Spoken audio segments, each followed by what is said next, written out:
Chapter 44. Yuan Dong pointed at Arya with a serious and dignified face. "Why don't you salute the princess?" Arya's black and red face showed embarrassment. She was stunned for a moment on the horse's back. Duan Xinghui's face flashed with annoyance when his beloved was embarrassed. He tightly pursed his lips and saluted Ning Shu. "Your Highness, Arya is from the countryside and doesn't know etiquette. Your Highness, please be magnanimous." Damn, if she was not magnanimous, she would not be magnanimous? This was completely moral kidnapping. Ning Shu's face was cold, which made her momentum even stronger. Ning Shu said lightly, "General, you'd better go to the palace to meet the emperor." "Thank you for your concern, Your Highness." Duan Xinghui saluted and held Arya in his arms. Duan Xinghui had sword-like eyebrows and starry eyes. With a cold face, he looked very steady and reliable. If there was a beauty in his arms, it would be a beautiful picture of a hero and a beauty. However, Arya was a little far from the beauty. When she stood with Duan Xinghui, there was a feeling of disharmony. "Your Highness, how can you tolerate the rudeness of this lowly person?" Yuan Dong said angrily to Ning Shu. Ning Shu touched the small gray ball's fluffy body.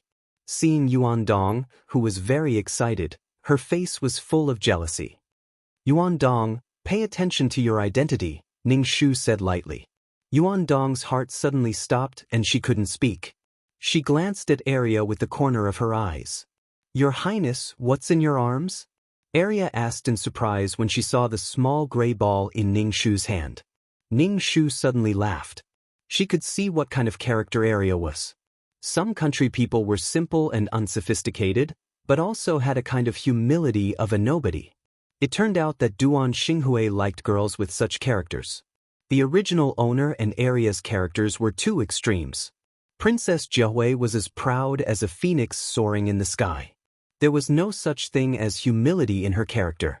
It could only be said that Princess Jiahui was not Duan Xinghui's cup of tea at all.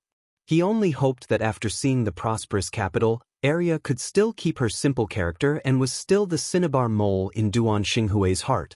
Arya's black and red face showed embarrassment, and she didn't speak. The princess just smiled. Arya looked at Ning Shu's smile, and her sharp and somewhat inferior heart felt that the princess was laughing at her. After saving the dying Duan Xinghui, she unknowingly fell in love with this handsome and indifferent man. He had a noble air about him. Such a person was not simple at first glance. Ever since she learned of Duan Xinghui's identity, Arya had both expected and not expected that he was actually a general of the Great Yong dynasty. Looking at the neat troops coming to pick up Duan Xinghui, the flags were fluttering. In the small courtyard of the farmhouse, Arya was overwhelmed with emotions. She looked at Duan Xinghui in a daze, only feeling that the taller Duan Xinghui was, the more humble she seemed. She just didn't expect that Duan Xinghui was willing to take her away. Arya loved Duan Xinghui deeply. For Duan Xinghui, she left her family, her hometown, and stepped into the unknown capital. It was just that she had met the princess before entering the capital. If the princess was a peony flower, Arya felt that she was a weed, the difference between the clouds and the mud. Arya looked at the gorgeous, rainbow-colored glass canopy and jade-green draped carriage. Silk curtains hung around the carriage, and gilded bells hung from the four corners, making crisp sounds with the breeze. Inside the carriage, there was a fragrant incense, making one feel like they were in a fairyland. Arya's heart was filled with longing and a trace of jealousy. The two troops didn't speak, and the atmosphere was very oppressive. Only the fluttering of the war flags and the crisp ringing of the bells could be heard. "Princess, this general will take his leave." Duan Xinghui pulled on the reins. Ning Shu said. Ning Shu only grunted in acknowledgement, not even raising his head. He stroked the small gray ball in his hand.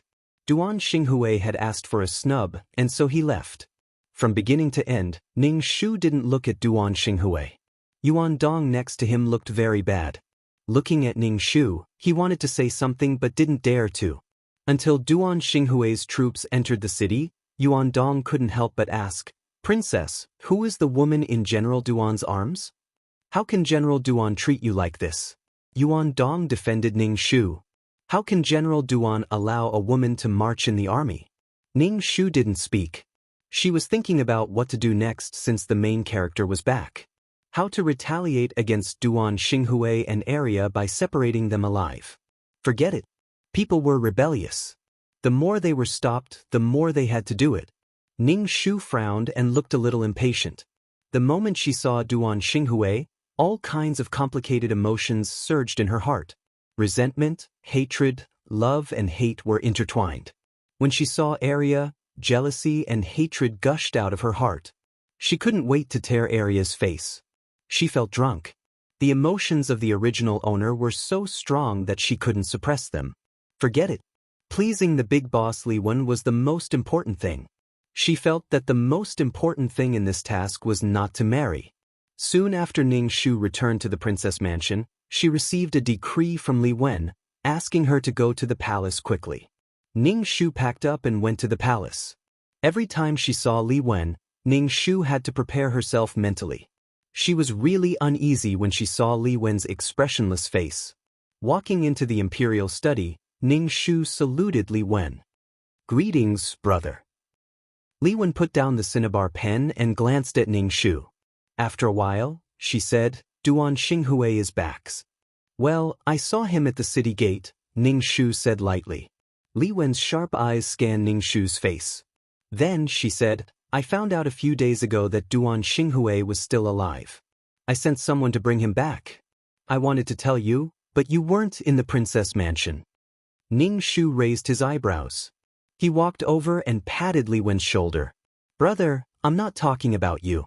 This Duan Xinghui is just a defeated general. Why did you send someone to bring him back and let him come back so gloriously?"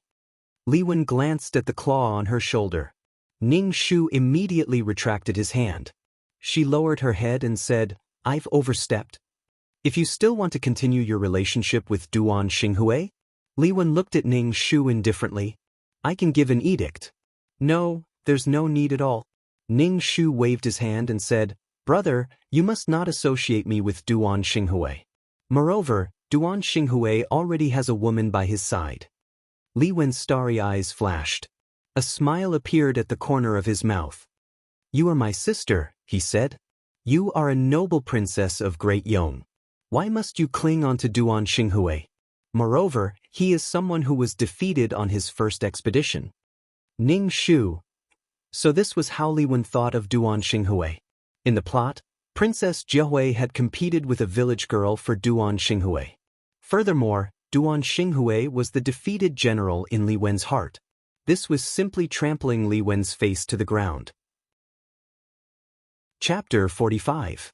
It seemed that following Li Wen and not having anything to do with Duan Xinghui was the correct path. It was simply awesome.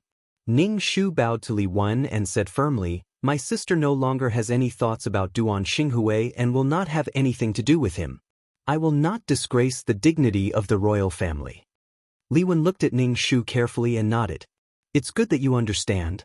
From the looks of it, Duan Xinghui is not a good person. He brought a woman along on the march and did not take the military rules to heart." Ning Shu agreed. "Brother, you're right. You're very right."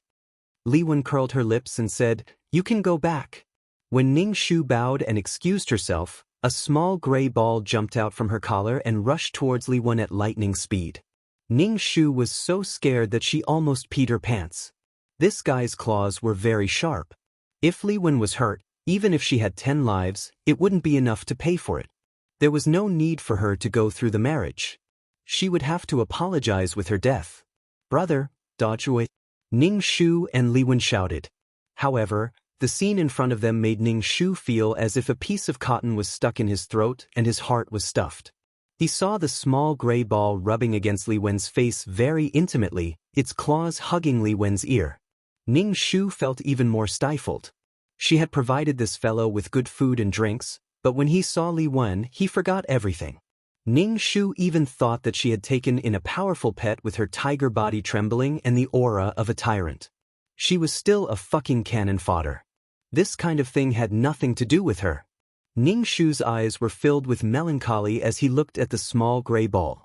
Li Wen's face was full of surprise. She grabbed the little thing off her face and placed it in her palm to take a look.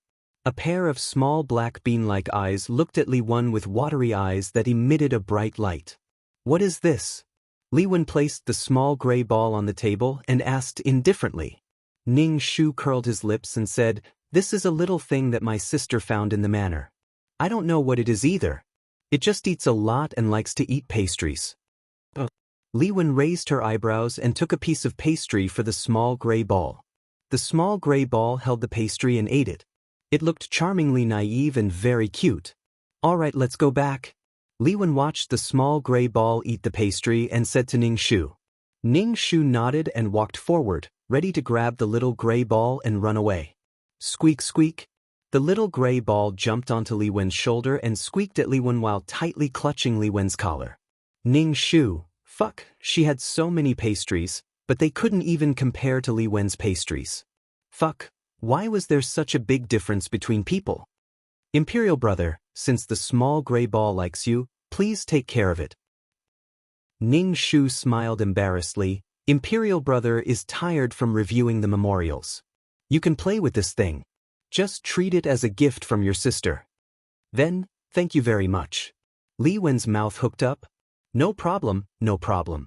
Ning Shu and Li Wen grinned. They felt uncomfortable. They glared at the small gray ball and then left the imperial study. Just as they left the imperial study, a palace maid immediately came over. Ning Shu bowed. This servant greets the princess. The empress invites the princess to the palace. Ning Shu thought about it and still went.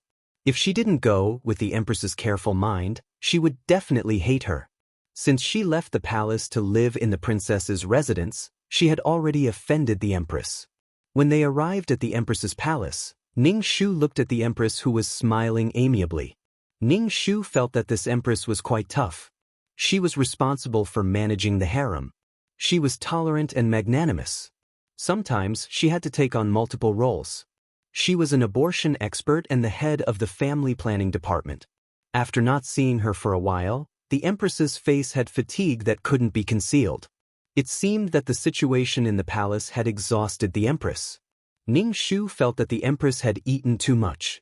She was the empress and could be high and mighty. Why did she have to participate in the struggle between the concubines? To put it bluntly, she was too controlling. She had to hold everything in the palm of her hand. It was really tiring. Hearing that the empress wanted her to return to the palace, her expression and tone were very sincere. However, Ning Shu only said a few perfunctory words and didn't say that she wanted to return to the palace. This made the empress's face change. Coming out of the empress's palace, she coincidentally met many concubines. Ning Shu felt drunk. She actually enjoyed the treatment of Li Wen. These concubines just wanted to know if she was going to return to the palace and when she was going to return. Ning Shu was very tired dealing with so many people. She pretended to be very proud and had an expression that said, "Don't talk to me, you dregs." She went all the way back to the princess's residence. Not long after, Ning Shu found out that Li Wen had issued an edict to remove Duan Xinghui from his position as a third-rank general. So now, Duan Xinghui was a nobody. He didn't have any official position. This news was brought by Yuan Dong. Yuan Dong was very concerned about the general's residence. When she learned that Duan Xinghui had been removed from his position, she hurriedly came to tell Ning Shu. She wanted to let Ning Shu plead with the emperor. Ning Shu felt very happy. When she saw Yuan Dong's anxious face, she sneered in her heart and said, "Why do you pay so much attention to the Duan mansion?" Yuan Dong's eyes flashed and she said, "Princess, I'm doing this for you. General Duan is your future husband." Ning Shu's eyes sharpened and she said in a cold voice, "Yuan Dong, pay attention to your identity. When did Duan Xinghui become my husband? You have ruined my reputation. I can't keep you." Yuan Dong knelt in front of Ning Shu with a flop. Her face was pale and she said, "I overstepped. Please forgive me, princess." But she didn't dare to say that Duan Xinghui was the princess's future husband. On the other side, Arya followed Duan Xinghui back to the Duan mansion. The Duan mansion was very big. It was richly decorated. Arya felt that her eyes were not enough. Madame Duan, Duan Xinghui's mother, had not recovered from the joy of her dead son coming back to life. When she heard Duan Xinghui say that Arya would be his wife in the future, Madame Duan almost fainted. Looking at Arya, who was wearing cotton clothes and had a dark face and no manners at all, Madame Duan was about to break down. It was not easy for her to raise her son after losing her husband, and he might become the emperor's brother-in-law. Her future was very smooth. Where did this little girl come from? Madame Duan was a scheming woman. Although she wanted to bury Arya alive in her heart, she still had a gentle smile on her face. Seeing the smile on his mother's face, Duan Xinghui's serious face also showed a smile. He said to Madame Duan, "Mother, Arya is a very good girl. She is simple and lovely. She will be filial to you." Madame Duan's face trembled, and the gentle smile on her face almost disappeared. Simple and lovely? Madame Duan looked at Arya, who had a dark face. She looked older than Duan Xinghui. Madame Duan's heart, liver, spleen, lungs and kidneys had suffered indelible damage. Was her son blind? Chapter 46.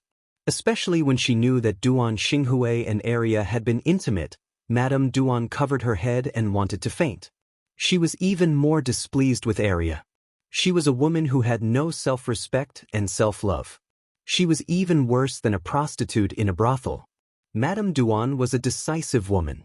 No matter how much she hated Arya in her heart, she still arranged Arya properly and sent 2 maids to serve Arya. The 2 maids looked better than Arya. Arya was very embarrassed and not used to it. She looked at Duan Xinghui for help. Duan Xinghui was very satisfied with his mother's arrangement. In his opinion, his mother had accepted Arya. He was really happy and couldn't help smiling on his serious face. When Mrs. Duan saw Duan Xinghui beaming with joy, the blue veins on her forehead throbbed, but she held it in. She would have to rely on Duan Xinghui for the rest of her life. When she married, she would follow her husband, and when her husband died, she would follow her son. Duan Xinghui had to maintain a gentle and kind appearance in front of his son.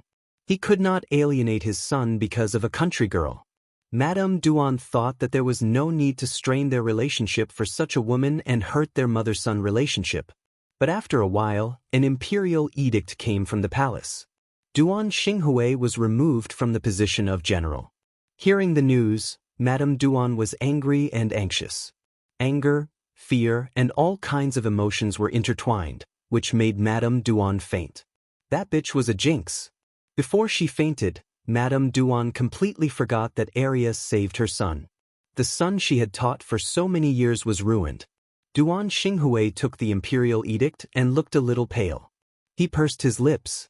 The eunuch who announced the imperial edict was waiting for the money for tea. However, the 2 masters of the Duan mansion, one fainted and the other looked pale. They didn't mean to pay at all. The eunuch who announced the imperial edict snorted coldly. Who did he think he was? He thought he was the future emperor's son-in-law. Now he was just a nobody. Why did he show off? Especially the one who was disliked by the emperor. He was just a general with a greasy hair and a powdered face. Arya was trembling beside her. Everything that happened made her feel at a loss. She felt as if she had broken into the world of giants. She didn't even understand what the imperial edict said. She only saw Madame Duan faint and Duan Xinghui's expression was ugly. What happened? Arya asked. She really felt that she was out of the loop and didn't understand anything. Duan Xinghui was now mentally and physically exhausted. Previously, when the emperor sent someone to pick him up, he thought that the emperor valued him and took a fancy to his ability. Now, he had taken away his position. Could it be related to Princess Jiahui? When he met Princess Jiahui at the city gate, she didn't say anything at that time. Her expression was very cold. She didn't say anything about his return, but afterwards, she took revenge. What was even more unacceptable to Duan Xinghui was that he thought he was really capable, but the emperor's appreciation of him was based on Princess Jiahui. Without Princess Jiahui, he would have been directly sent to hell. Duan Xinghui pursed his lips tightly, and his face turned black and white. He didn't hear what Arya was saying at all. Arya was in a new environment, and the only thing she could rely on was Duan Xinghui. But Duan Xinghui ignored her now. Arya was under a lot of pressure, worried about gains and losses, and became impatient. Duan Lang? Arya's voice trembled. Only then did Duan Xinghui react. Seeing the panic and uneasiness on Arya's face, his heart softened and he said, "It's okay." But Arya's heart didn't relax. Her heart was full of uneasiness. This was a completely different environment from the one she used to live in. Here, she only had Duan Xinghui. She could only hold on to Duan Xinghui tightly. Arya stayed in the Duan manor like this. She was neither master nor servant. Their relationship was very awkward. Madame Duan, who had fainted, woke up and drank 2 bowls of frozen lotus seed porridge to suppress the anger in her heart. She quickly said, "Let's go to the Princess Manor." The Princess Manor? Ning Shu didn't know what happened in the Duan Manor. Now she was practicing the whip technique and had mastered the peerless martial arts. Ning Shu had been looking for a suitable weapon for herself. It was impossible to have strength without a suitable weapon. Ning Shu finally chose the whip.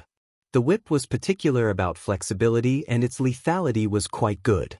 Ning Shu held a jet black whip in her hand, which emitted a cold luster.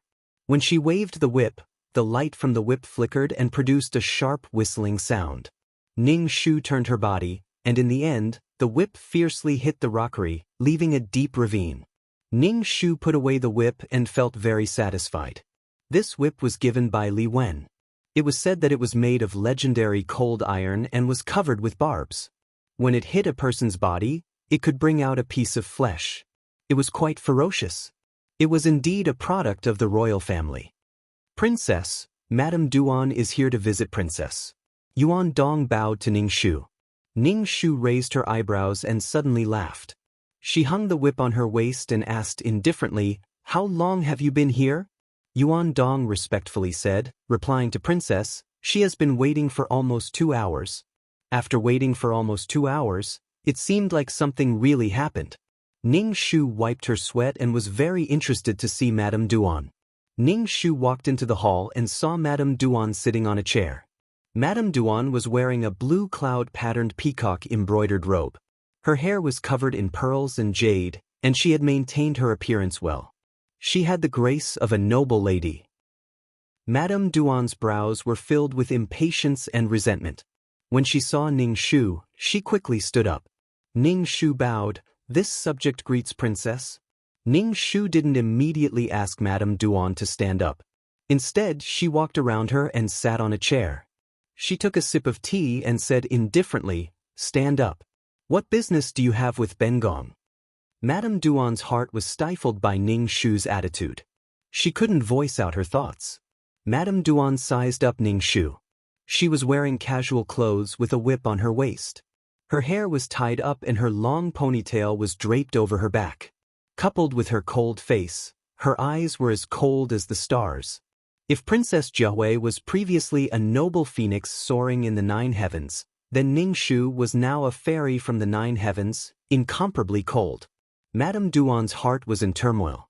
Why didn't he like such an outstanding woman with status? Why did he like that village girl? Madame Duan really couldn't understand her son. This subject has specially come to visit Princess.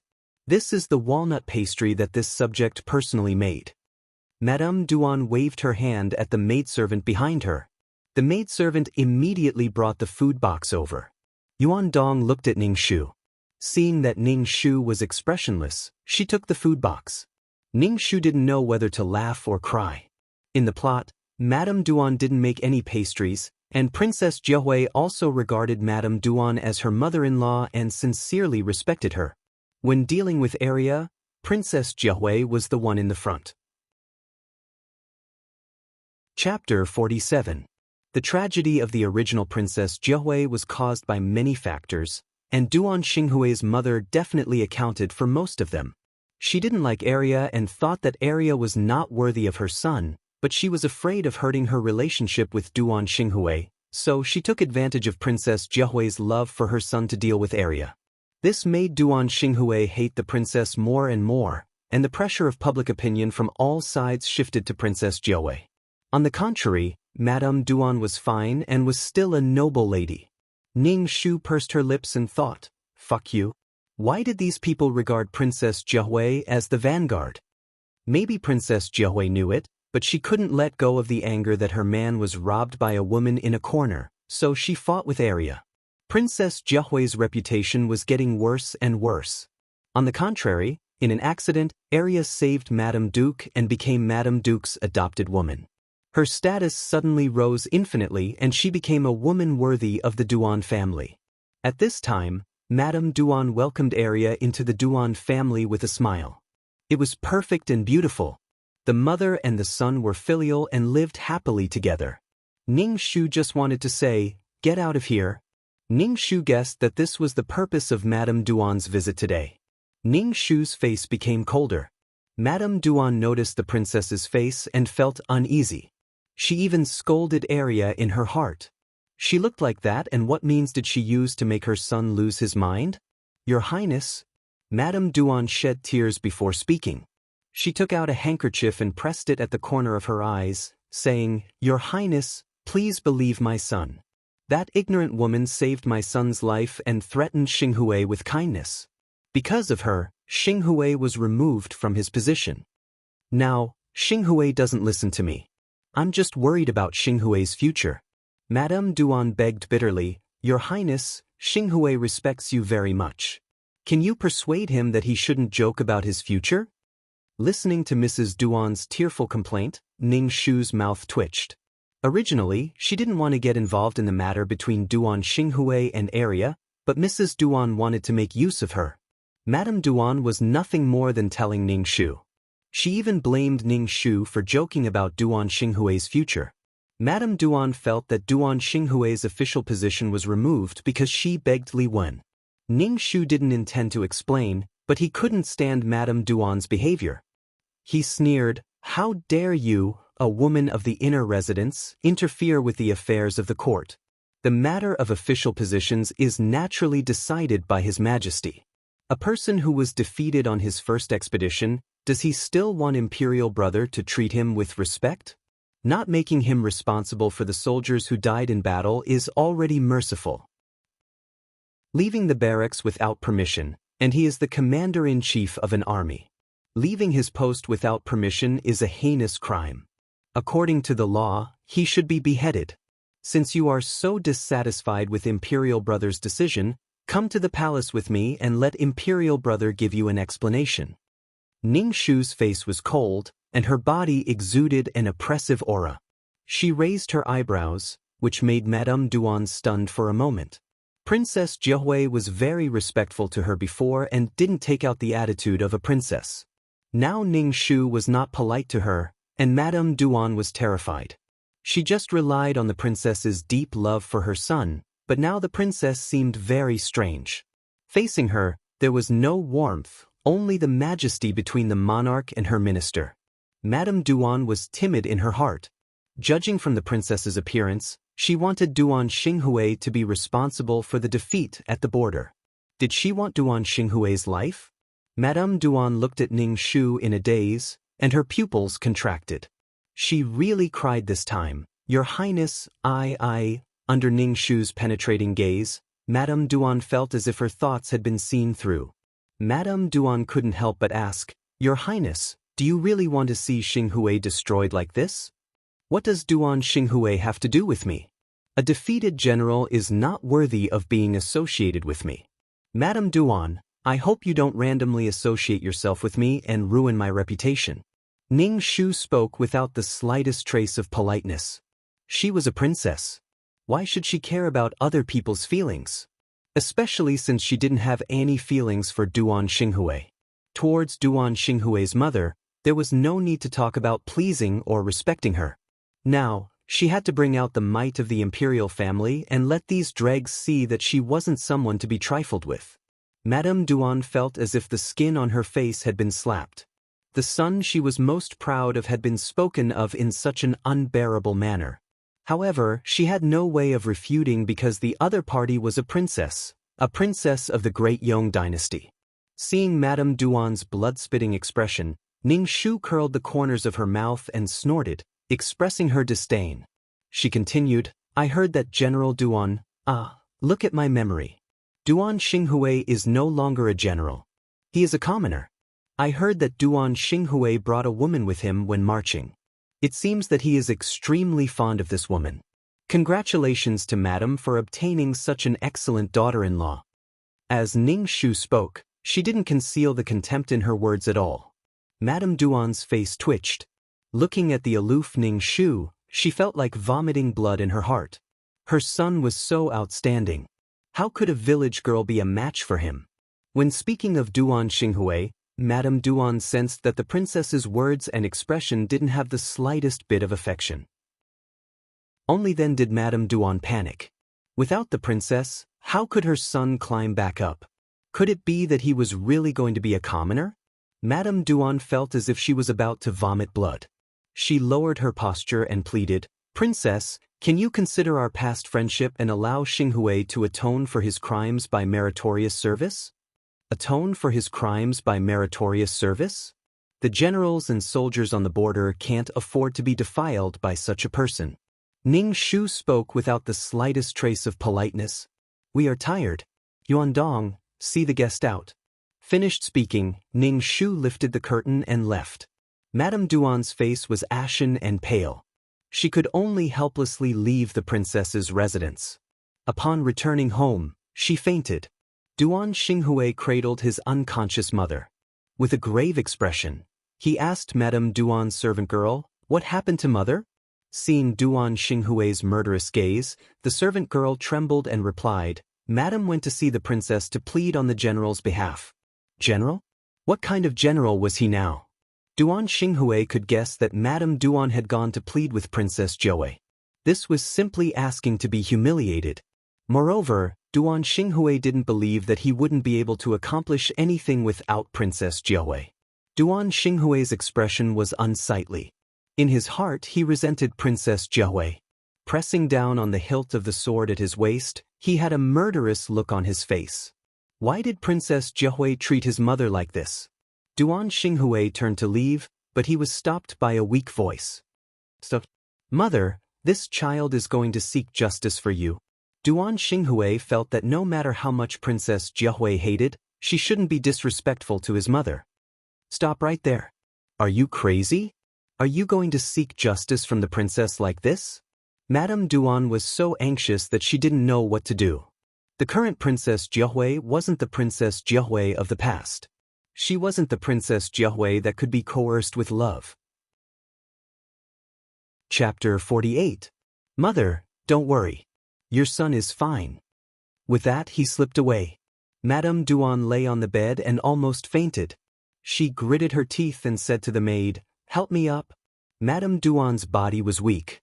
She was carried to the princess's residence.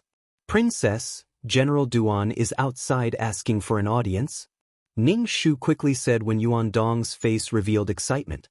Ning Shu touched the whip at her waist and narrowed her eyes at the excited and blissful Yuan Dong.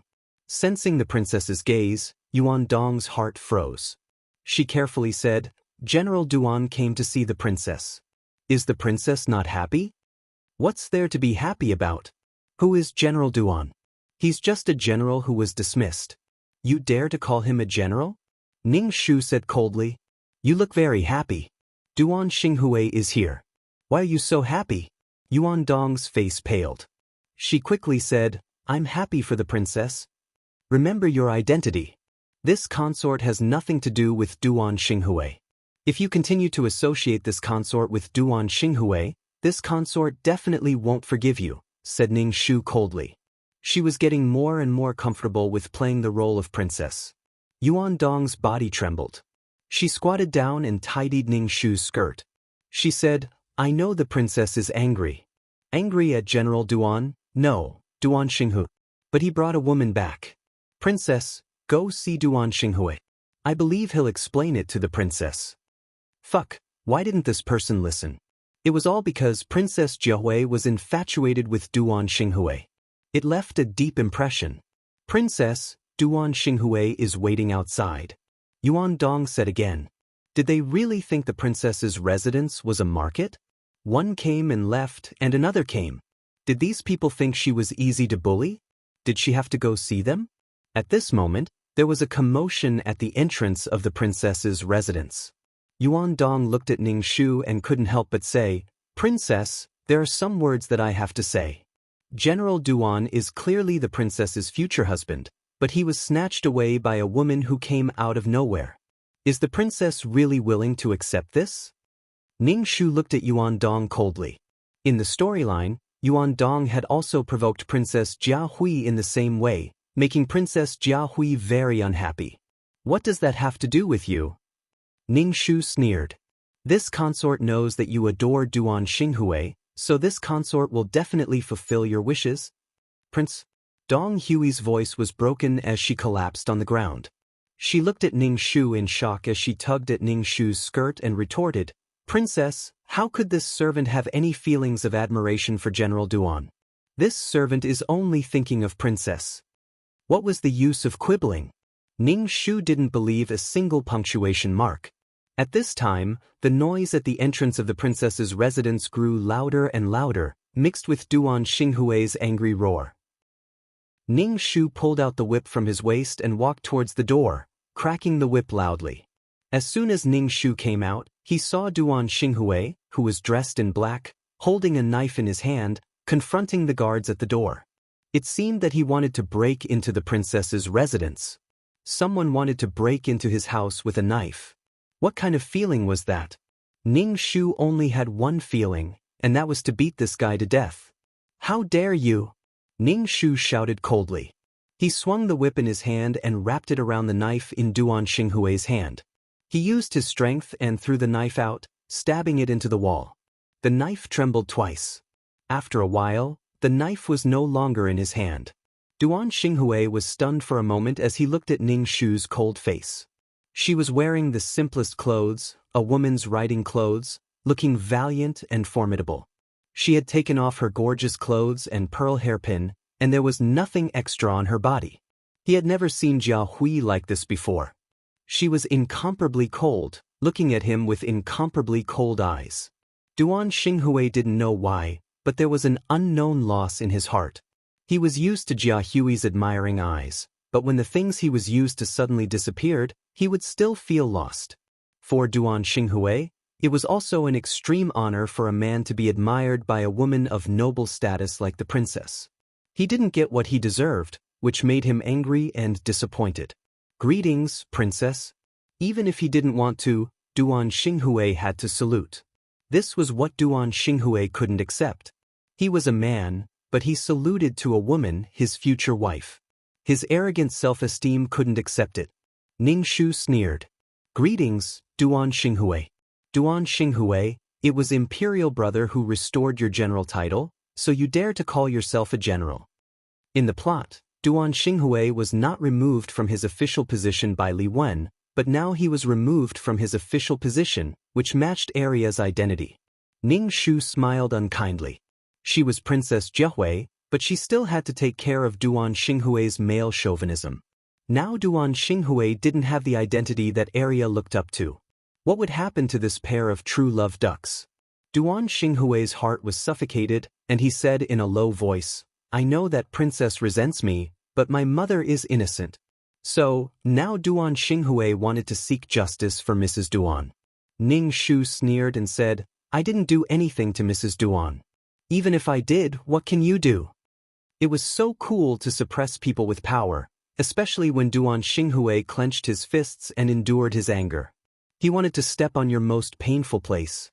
Duan Xinghui, as the male protagonist of this world, felt that the whole world should revolve around him and take himself as the center. Now being insulted by Ning Shu, Duan Xinghui only had one thought in his mind. Fortunately, he didn't marry this scorpion-like woman. "How dare you barge in, princess? What do you want? Or do you want to harm me?" When Ning Shu said this, her voice was loud and clear, which made Duan Xinghui's ears turn red. Duan Xinghui suddenly raised his head and looked at Ning Shu, with undisguised disappointment and disgust in his eyes. "Princess Jiahui, I didn't expect you to be such a person. You are so arrogant and unforgiving. You have no virtue that a woman should have. Do you know why I don't like you? You're always like this. Every move you make is bound by rules. You are rigid and lifeless. You flaunt yourself with a high status. Your birth doesn't give you the right to look down on others. Arya is different. She is bright and lively, without any pretense. She is simple and beautiful, like a breeze. Ning Shu, puff, Ning Shu was choked by his own saliva. What kind of logic was this? Was it Princess Jiahui's fault that she was born well? Was it Princess Jiahui's fault because of her high status? This logic was so intoxicating. Ning Shu translated the meaning of Duan Xinghui's words for a while. That was to say, your status is too high, and I can't breathe under your pressure, so I don't like you. Fuck. Ning Shu gave him the middle finger. Chapter 49. Ning Shu felt a throbbing pain in his heart. These were the emotions of the original Ning Shu. The original Ning Shu had never acted like a princess in front of Duan Xinghui. Instead, she was like a little woman in love. When facing Duan Xinghui, she relied on and adored him. Princess Jiahui already thought that she was humble enough in front of Duan Xinghui, but Duan Xinghui still despised her identity. Ning Shu shook off the feeling of self-pity and sneered. Reincarnation was also a skill. If you had the ability, reincarnate as Li Wen and directly become the emperor. What kind of person was this? Ning Shu made a big cross for Duan Xinghui in his heart. If I call you an idiot, do you dare to respond? Ning Shu said to Duan Xinghui. Duan Xinghui clearly didn't understand what Ning Shu was saying, but he vaguely sensed that it wasn't anything good. Ning Shu moved the whip and sneered, "Who are you to like me? You're just a defeated general. If I were you, I would have harmed so many people at the border. I wouldn't have the face to live in this world." Duan Xinghui's face trembled, looking very ferocious. His eyes were red as he looked at Ning Shu. It was as if Ning Shu had insulted his character. There are always unruly people who want to harm me. Ning Shu casually found an excuse and swung the whip towards Duan Xinghui's face. If the whip with barbs hit Duan Xinghui's face, he wouldn't be able to keep his face. This kind of handsome face would become a thing of the past. Duan Xinghui's expression changed. He was a general after all, so he reacted quickly and directly used his arm to block in front of him. With a pop sound, the whip hit Duan Xinghui's arm. Duan Xinghui's face immediately turned pale. The strength of the whip, in addition to the barbs on the whip, had sunk into Duan Xinghui's skin. Duan Xinghui looked at Ning Shu in disbelief. Ning Shu sneered and withdrew the whip. Looking at it, there were still some blood and bits of flesh on it. Her whip could be considered sharpened, but she didn't expect it to hit Duan Xinghui. "Princess?" Duan Xinghui's lips trembled. His entire body was trembling. His face was pale and his expression was one of shock. Clearly, he had not expected the other party to attack him so readily. Furthermore, he was merciless. Ning Shu sneered with an indifferent expression. "Men, arrest this person who tried to assassinate this consort." Duan Xinghui let out a muffled groan and covered his arm. Blood had already flowed out from between his fingers and dripped onto the bluestone floor. "Princess, how can you be so heartless in front of me?" Duan Xinghui looked at Ning Shu with red eyes. She looked as if she had let Duan Xinghui down. She was really shameless. She had promised to marry him privately, but she actually questioned her heartlessness. "Duan Xinghui, is there something wrong with your brain? You tried to assassinate this consort, but you actually slandered this consort for being heartless. Calling you an idiot really isn't a lie. Fuck, these people lived in their own world. In their eyes, they could only see others wronging them, but they couldn't see the harm their actions caused to others. They were simply drunk." Madame Duan, who had hurried over, saw that her son was injured and Ning Shu's whip was stained with blood. She felt that her heart was about to explode. She had never laid a finger on her beloved son, but he was still beaten by a woman. The anger in Madame Duan's heart was indescribable. She was about to question Ning Shu, but when she met Ning Shu's cold eyes, Madame Duan quivered and instantly sobered up. She was actually going to question a princess. Madame Duan's heart was very sullen. This kind of anger was bottled up in her heart and there was no way to vent it. It was driving her crazy. Madame Duan resented Princess Jiahui for not being like before, and also resented Arya who was now in the Duan residence. If it weren't for area, Duan Xinghui wouldn't have been dismissed from his position, and he wouldn't have angered Princess Jiahui. If it was said that Madame Duan still had a little hope for Ning Shu before, she would let Ning Shu marry into the Duan residence. As for the village girl who came from nowhere, she would deal with her later. Now Princess Jiahui actually beat Duan Xinghui without mercy. There was no distress or pity in her eyes. Madame Duan knew that Princess Jiahui really didn't have any hope for her son. How could this be? Madame Duan was mentally and physically exhausted. She hurriedly got down from the sedan and walked to Duan Xinghui to check his injuries. "Princess, why are you so heartless?" Madame Duan really cried this time, and her voice was helpless and panicked. If things went on like this, there was really no hope for Duan Xinghui to recover. The only way was to let Princess Jiahui plead with the emperor. It was really a sin. Damn it, another person said that she was heartless. Sure enough, they were mother and son. Their way of thinking was exactly the same. It was really strange. Ning Shu sneered, "What, heartless? Duan Xinghui, a wicked person, dared to break into the princess mansion and assassinate me. Everyone in the princess mansion can testify." Madame Duan's heart stopped. Seeing her son's pale face, Madame Duan felt helpless and panicked. After all, she was a woman of the inner residence, and she was useless in big things. "Princess, please allow me to take my son for treatment." Then she asked someone to help Duan Xinghui and was ready to slip away. Ning Shu said, "Madame Duan, what are you doing? You want to take away the assassin who tried to assassinate me." Ning Shu looked at the blood on the ground and then looked at Duan Xinghui's pale face because of blood loss. Ning Shu felt great. Madame Duan's heart also became angry. "Princess, you really want to kill him? Don't forget that Xinghui is your future husband." Ning Shu's face turned cold and she sneered, "Madame Duan, be careful what you say. Don't ruin my reputation. Be careful that I enter the palace and ask His Majesty to make a decision. Duan Xinghui is already a nobody. I don't want to bear the crime of slandering the imperial family's reputation." Ning Shu approached Duan Xinghui and Madame Duan. Madame Duan's body trembled, especially when she saw the bloody whip. Her face turned pale. Duan Xinghui covered his wound and stood in front of Madame Duan. His dark eyes met Ning Shu's. "Don't provoke this consort.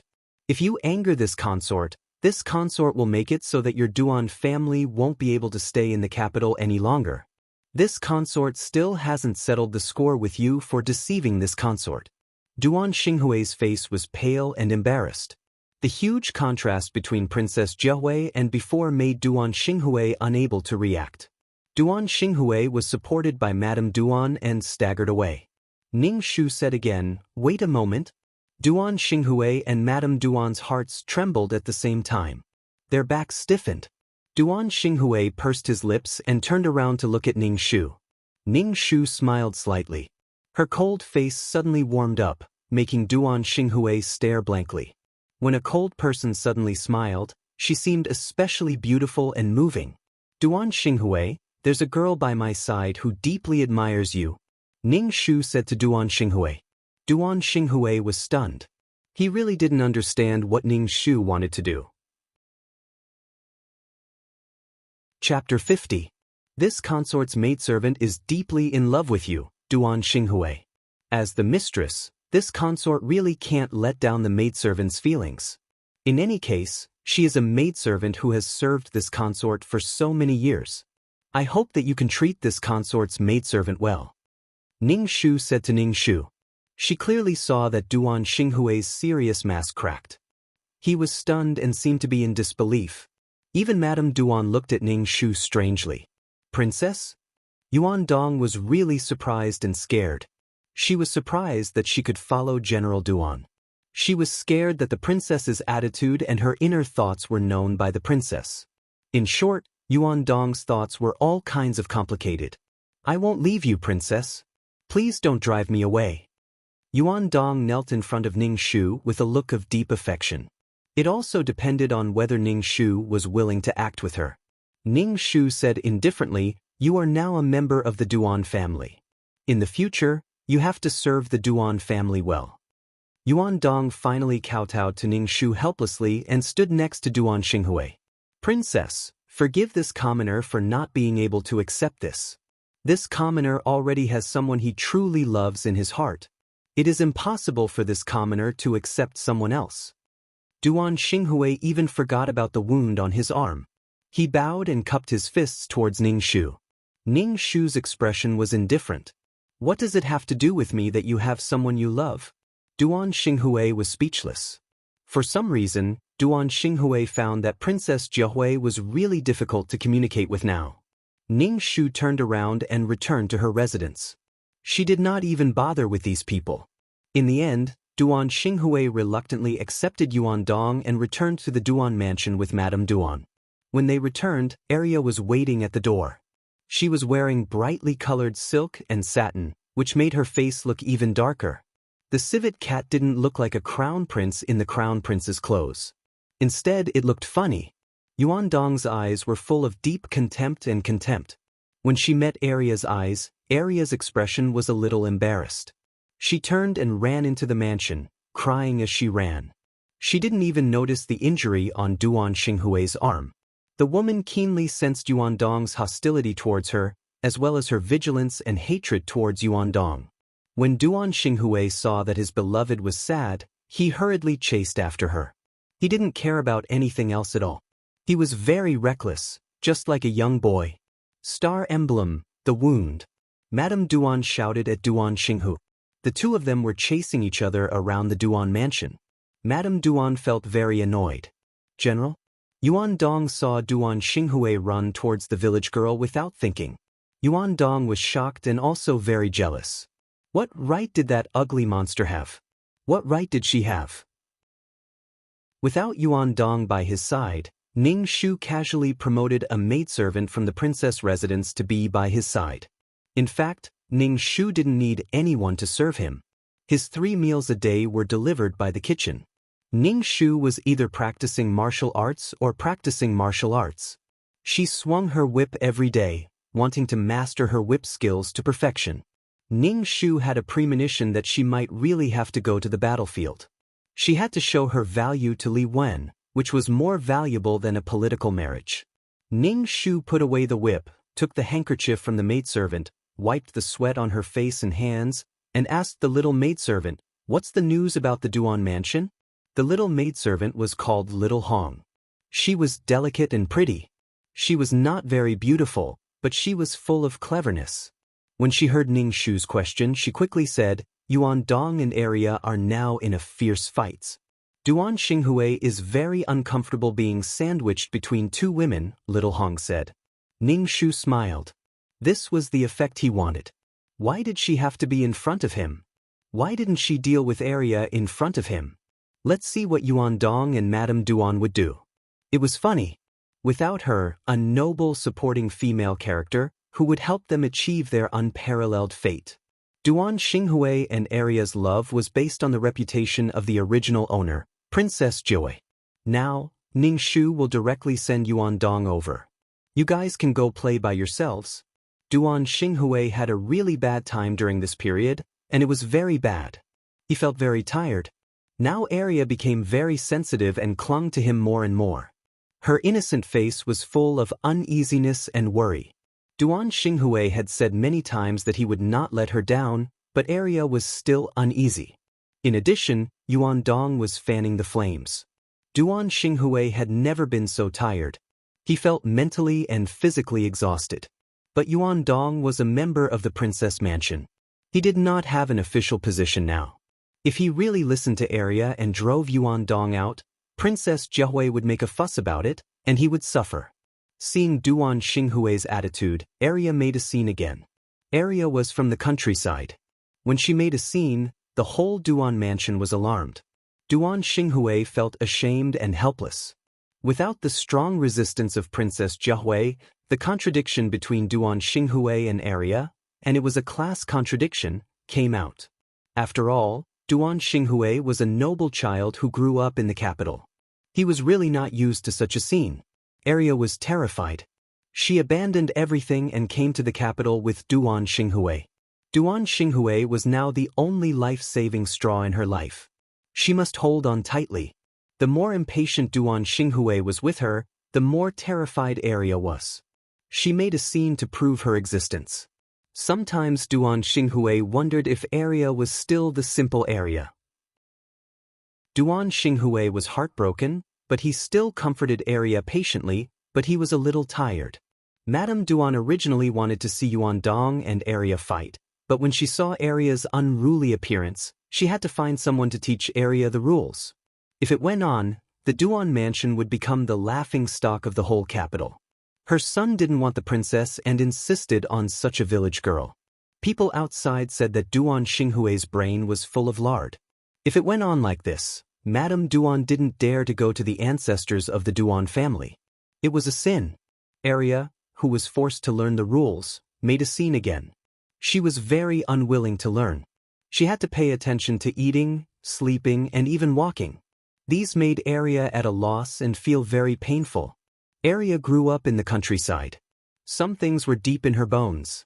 It was very uncomfortable to learn the rules, as if her wings were about to be broken. The painful process could be imagined. Duan Xinghui was also very painful. In his heart, Arya was free and easy. Now, like all the women in the capital, she had to become the product of rules and education. But on one side was his beloved woman, and on the other side was his mother, who had taught him since he was a child. Duan Xinghui was too lazy to go back to the Duan mansion. He went out to drink when he had nothing to do. But after a long time, every time he went out, he had to face the strange eyes of others, which were like looking at a fool. In the face of such eyes, Duan Xinghui's heart couldn't help but waver. It was his fault to give up Princess Jiahui, especially those who used to bow and scrape in front of him. Now they were arrogant in front of him. At this time, the feeling was particularly strong. Was he really wrong? Chapter 51. Duan Xinghui was firm in his thoughts. He was not wrong. He loved Arya, but why couldn't Arya be considerate of him? If a man had no career and no career that he was proud of, he would be much inferior. Now Duan Xinghui felt a little drunk every day. He felt that his future was confused. Duan Xinghui returned to the Duan mansion with a bottle of wine and met the anxious Mrs. Duan. "Mother, what's wrong?" Duan Xinghui asked Mrs. Duan. Mrs. Duan looked at the decadent Duan Xinghui and her heart was about to break. But there was something more important. She said, "Arya went to the princess mansion to make trouble." Duan Xinghui shivered and sobered up. He threw down the wine bottle and turned to the princess mansion. He looked anxious. Even Duan Xinghui himself didn't know why he was so anxious. It was undeniable that he suddenly wanted to see Princess Jiahui. There was a secret thought in his heart. He hoped that Princess Jiahui could plead with the emperor for the sake of their past friendship. When Duan Xinghui arrived at the princess mansion, he saw Arya in green kneeling in front of the princess mansion. The guards at the gate of the princess mansion were looking at Arya vigilantly. There were many people around. At this moment, for some reason, Duan Xinghui didn't even have the courage to lift his foot and walk to Arya. He only felt confused. Ning Shu heard little Hong say that Arya was making trouble at the gate. She felt bad. She stayed at home, but the people of the Duan mansion always came to make trouble. She felt drunk. Ning Shu touched the whip at her waist. When Xiao Hong saw the princess's action, she knew that the princess was angry. All the guards in the princess's residence had been drilled by the princess. They were used as targets by the princess to practice her whip skills. Ning Shu walked to the gate. She wanted to see what these people were going to do. At that time, they couldn't blame her for being impolite. The moment Ning Shu came out, Duan Xinghui felt as if time had slowed down. He saw Princess Jiahui, who was still wearing her riding clothes with a whip hanging from her waist. Her long ponytail made her look elegant and noble, which made people sigh in admiration. Ning Shu came out and stood on the steps. He carefully looked at Arya, who was kneeling on the ground.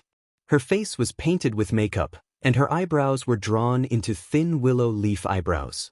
She was dressed in silk and satin. Ning Shu could only say that this dress was really ugly. Arya originally had thick eyebrows and big eyes, but she insisted on making her willow eyebrows. Her eyebrows and eyes were not in proportion. Now Ning Shu felt that Arya was not as good as the first time he saw her at the city gate. Looking at the high and mighty Princess Jiahui, her whole body seemed to be shining, especially her flawless face. There were no pearls or jade on her body, but she was so noble that people could not look directly at her. Arya felt more and more inferior in her heart. She thought of what Yuan Dong said. Princess Jiahui should have been Duan Lang's wife, and Duan Lang should have been the prince consort. Yuan Dong said that it was all because of her that Princess Jiahui was angry, and Duan Lang lost his position as the general. Arya wanted to beg Princess Jiahui to not blame Duan Lang anymore. "Princess, do you still remember me?" Arya asked Ning Shu. Ning Shu was speechless. Was it really okay to talk to a princess like this in such a tone? "Princess, it's all my fault. Please don't blame Duan Lang anymore." Arya bitterly shouted to Ning Shu. "Please don't be angry. As long as you don't blame Duan Lang, I will do anything you want." Duan Xinghui, who was standing in the crowd, had a complicated expression on his face. His heart was sour, sweet, bitter, spicy, and salty. He was both touched and embarrassed. Ning Shu, on the other hand, felt as if his balls were about to burst. What the hell did this mean? He felt that he was the villain who broke up the Mandarin ducks. She had never thought of getting involved in this person's love, but these people still insisted on finding her. These words sounded like he was using public office to avenge private wrongs. If he had a temper, he should go find Li Wen. It was Li Wen who gave the imperial edict. Why did he come and make trouble with her? Did he really think that he was a pushover? Ning Shu took the whip from his waist. The male lead had already whipped her. He didn't know how it felt to whip the female lead. How did she become so violent? Not good, not good. Duan Xinghui saw the princess take off the whip. He thought of the pain of the whip on a person's body. It was as if his meridians were broken. Even when he saw the whip now, Duan Xinghui felt that his arm was very painful. Duan Xinghui quickly ran over, hugged Arya who was kneeling on the ground, and dodged to one side to avoid Ning Shu's whip. Ning Shu calmly took back his whip. He had long found Duan Xinghui in the crowd. Tut, tut, he let his woman kneel here and beg for mercy, while he hid aside. This Duan Xinghui's character, tut, tut. Ning Shu really didn't know what made the original owners so persistent about Duan Xinghui. He guessed that she was not reconciled in her heart and got angry. She had to snatch this man. It was good to have someone snatching it, and people were the same. Looking carefully, Duan Xinghui was not a good person at all. Arya looked at Duan Xinghui in astonishment, and tears fell down. She couldn't help hugging Duan Xinghui in public. "Greetings to Princess Jiahui." Duan Xinghui stood in front of Arya. Ning Shu saluted with a fist and palm salute. Ning Shu hummed and said nothing. She stood on the steps and looked down at Duan Xinghui. Such a posture made Duan Xinghui uncomfortable. Although he knew that Princess Jiahui really had no feelings for him, her behavior really made Duan Xinghui feel very uncomfortable.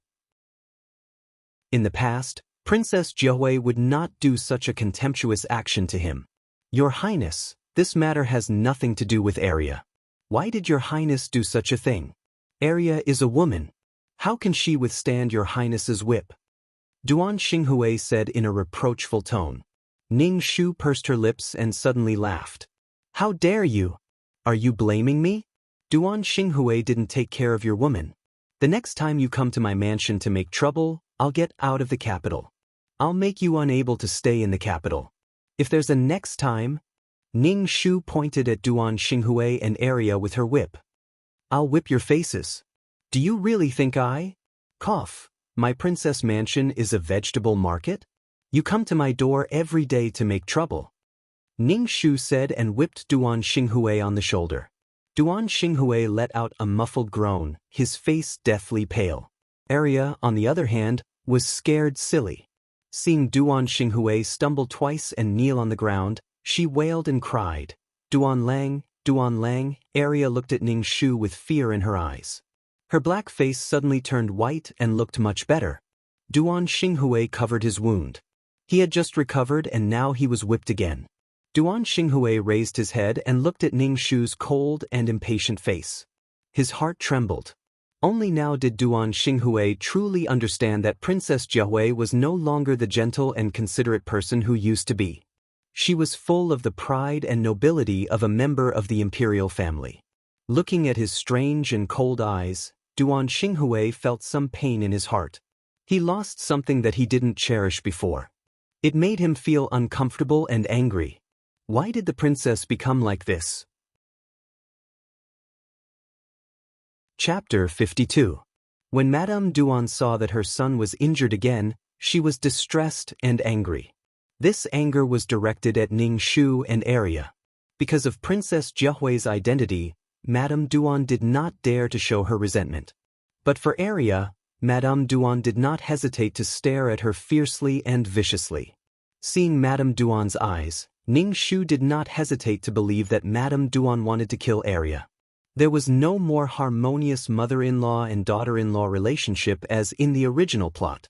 Ning Shu felt very comfortable. The happy life of Duan Xinghui, Arya, and Madame Duan was built on the original owner. Thinking of a princess ending up like that, Ning Shu felt intoxicated. "Princess, why did you do this?" Duan Xinghui's face was pale, and he asked Ning Shu in a trembling voice. "Why did she do this?" Ning Shu sneered. "I was happy." Seeing that Duan Xinghui was angry but did not dare to say anything and covered his wound, Ning Shu said lightly, "I just swung my whip, and you hit it." Listening to such unreasonable words, Duan Xinghui almost vomited blood and looked at Ning Shu ferociously. Duan Xinghui, without the halo of a general, was so down and out. His face was unshaven, and he looked so decadent. He did not have the courage and calmness on horseback in the original owner's memory. Tut-tut. Seeing the princess sizing him up, Duan Xinghui didn't know why, but he felt embarrassed. He didn't want the princess to see him like this. He wanted to show his best side in front of her. Duan Xinghui unconsciously puffed out his chest. Ning Shu looked away and said to Madame Duan, who was unhappy, "Madame Duan, I respect you as an elder. Take care of your family. If there is a next time, I can't guarantee anything." Madame Duan looked at Princess Jiahui, who seemed to be a different person. She lowered her head, gritted her teeth, and bowed. "Thank you for your forgiveness, Princess. I promise there will be no next time." Madame Duan's heart felt as if it had been ruthlessly ravaged by someone.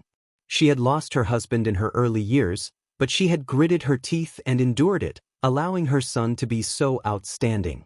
Madame Duan had a tough personality, but she was also an extremely intelligent woman. Madame Duan felt offended when Princess Jiahui, who was originally in her hands, suddenly lost control of herself. Especially when Princess Jiahui was so rude to her. To put it bluntly, Madame Duan had been spoiled by the previous Princess Jiahui. Now that Ning Shu was acting like a princess, Madame Duan couldn't stand it anymore. Mrs. Duan covered up her thoughts and left with the injured Duan Xinghui. Ning Shu also saw with his sharp eyes that Mrs. Duan pinched Gu Arya's waist twice. Arya jumped up in pain, but Duan Xinghui didn't see it at all. Ning Shu smiled. It was estimated that Arya would have a hard time in the future. Mrs. Duan had many means to deal with people. His own mother dealt with his beloved. He didn't know if Duan Xinghui would treat the original owner as coldly and ruthlessly as he did in the plot. Tut-tut, both the palm and the back of the hand were flesh. It hurt to be hit with a wooden stick. Ning Shu laughed very unsympathetically. Ning Shu counted the days and took a horse out of the stable. He was ready to go to the royal manor to see the growth of the sweet potatoes. It should be the season for sweet potatoes to be harvested now, but he didn't know what they looked like. Ning Shu didn't take anyone with him. He rode to the manor alone. Speaking of riding, Ning Shu felt that it was very hard. The process of learning to ride was full of bitterness and tears. After learning for 2 or 3 months, he could finally shoot an arrow on the back of the horse without holding the reins, so that he wouldn't fall to the ground. When they arrived at the manor, Shen Qingqing gave the reins to the steward and went straight to the place where the sweet potatoes were planted. When they arrived at the land where the sweet potatoes were planted, the sweet potatoes were growing lush and green. It seemed that the people in the manor were taking good care of them. Ning Shu took a hoe and dug up a few stalks of sweet potatoes. The results surprised Ning Shu. The red skin of the sweet potatoes was the size of a fist. Ning Shu laughed from the bottom of his heart. Whether it was because of the mission or because there was another type of food that could satisfy the hunger of the common people, Ning Shu's heart was full of excitement. Dig up all of these sweet potatoes for this princess and measure the land. This princess wants to calculate the yield. Ning Shu said loudly. There were many tenant farmers in the manor. In a short while, the potatoes were all dug up. The steward took a scale and began to weigh the sweet potatoes. Princess, this thing actually has a yield of 500 jin. The steward Ning Shu said. Ning Shu was very happy. In this era, the influence of various conditions, such as drought or flood, had an impact on the yield of grain. It was good to have a yield of 700 jin of rice. In special times, having sweet potatoes could at least satisfy hunger. Moreover, it was a crop that was resistant to drought. Move some of this princess's manor. As for the rest, dig up a cellar and store them well. After a while, the emperor may come to inspect. This time, you have done a great service. Wait for the reward. The steward and the tenant farmer's face showed joy. They said in unison, Thank you, princess. The tenant farmers moved a basket of sweet potatoes to the princess's manor. When Ning Shu returned to the princess's manor, he roasted the sweet potatoes. While the sweet potatoes were still warm, he directly rode to the palace. When he arrived at the palace gate, he dismounted and went to Li Wen's imperial study. Li Wen was discussing matters with the ministers. Ning Shu waited at the door for a while before he saw the ministers come out one after another. When they saw Ning Shu, their eyes were very strange. Ning Shu's heart jumped. According to the time, it should be the time when the Xiongnu people requested the marriage. Then what was the meaning of these people's eyes? Could it be that they still wanted to go for the marriage? Ning Shu collected his chaotic thoughts and carried the food box in. Ning Shu saw the little gray ball lying on the desk sleeping. He did not know if it was Ning Shu's illusion, but the little gray ball had grown fat. Its body was rounder than before. Li Wen narrowed his eyes and looked at Ning Shu. He asked, Why did you suddenly come to find me? Royal brother, your sister has brought you something good. Ning Shu lifted the food box in his hand. Li Wen looked at the food box with an indifferent expression. There were too many people sending things to his study. Li Wen really did not have any thoughts. Hearing Ning Shu's voice, the little gray ball opened its eyes. Its black bean-like eyes looked at him. Its wet nose twitched. It propped up its body and used its claws to dig at the food box. This guy's nose is so sharp. Royal brother, you will be very happy when you see this. Ning Shu looked at Li Wen's indifferent expression and felt even worse. This guy is not really going to marry me, right? The little gray ball squeaked. Ning Shu opened the food box and took out the roasted sweet potatoes. Suddenly, a sweet smell filled the air, but it was very refreshing. The roasted sweet potatoes on the plate did not look good. Li Wen narrowed his eyes and looked at the things on the plate. He seemed to have thought of something and looked at Ning Shu with a questioning gaze. Chapter 53. The little gray ball directly fell onto the plate. Ning Shu quickly shook it off and took one to break into two. He ate half of it and handed the other half to Li Wen. Ning Shu's actions were to tell Li Wen that this thing could be eaten and that it wasn't poisonous. Li Wen took the sweet potato. The skin of the sweet potato was still stained with black ash. Li Wen imitated Ning Shu and peeled the skin before eating it. It tasted sweet. Li Wen nodded. What food is this? Ning Shu saw that Li Wen's expression was still interested, so he said, Brother, I call this thing sweet potato. It's something I found in the manor last time. I've sent people to plant it. The output has reached 500 kilograms, Ning Shu said.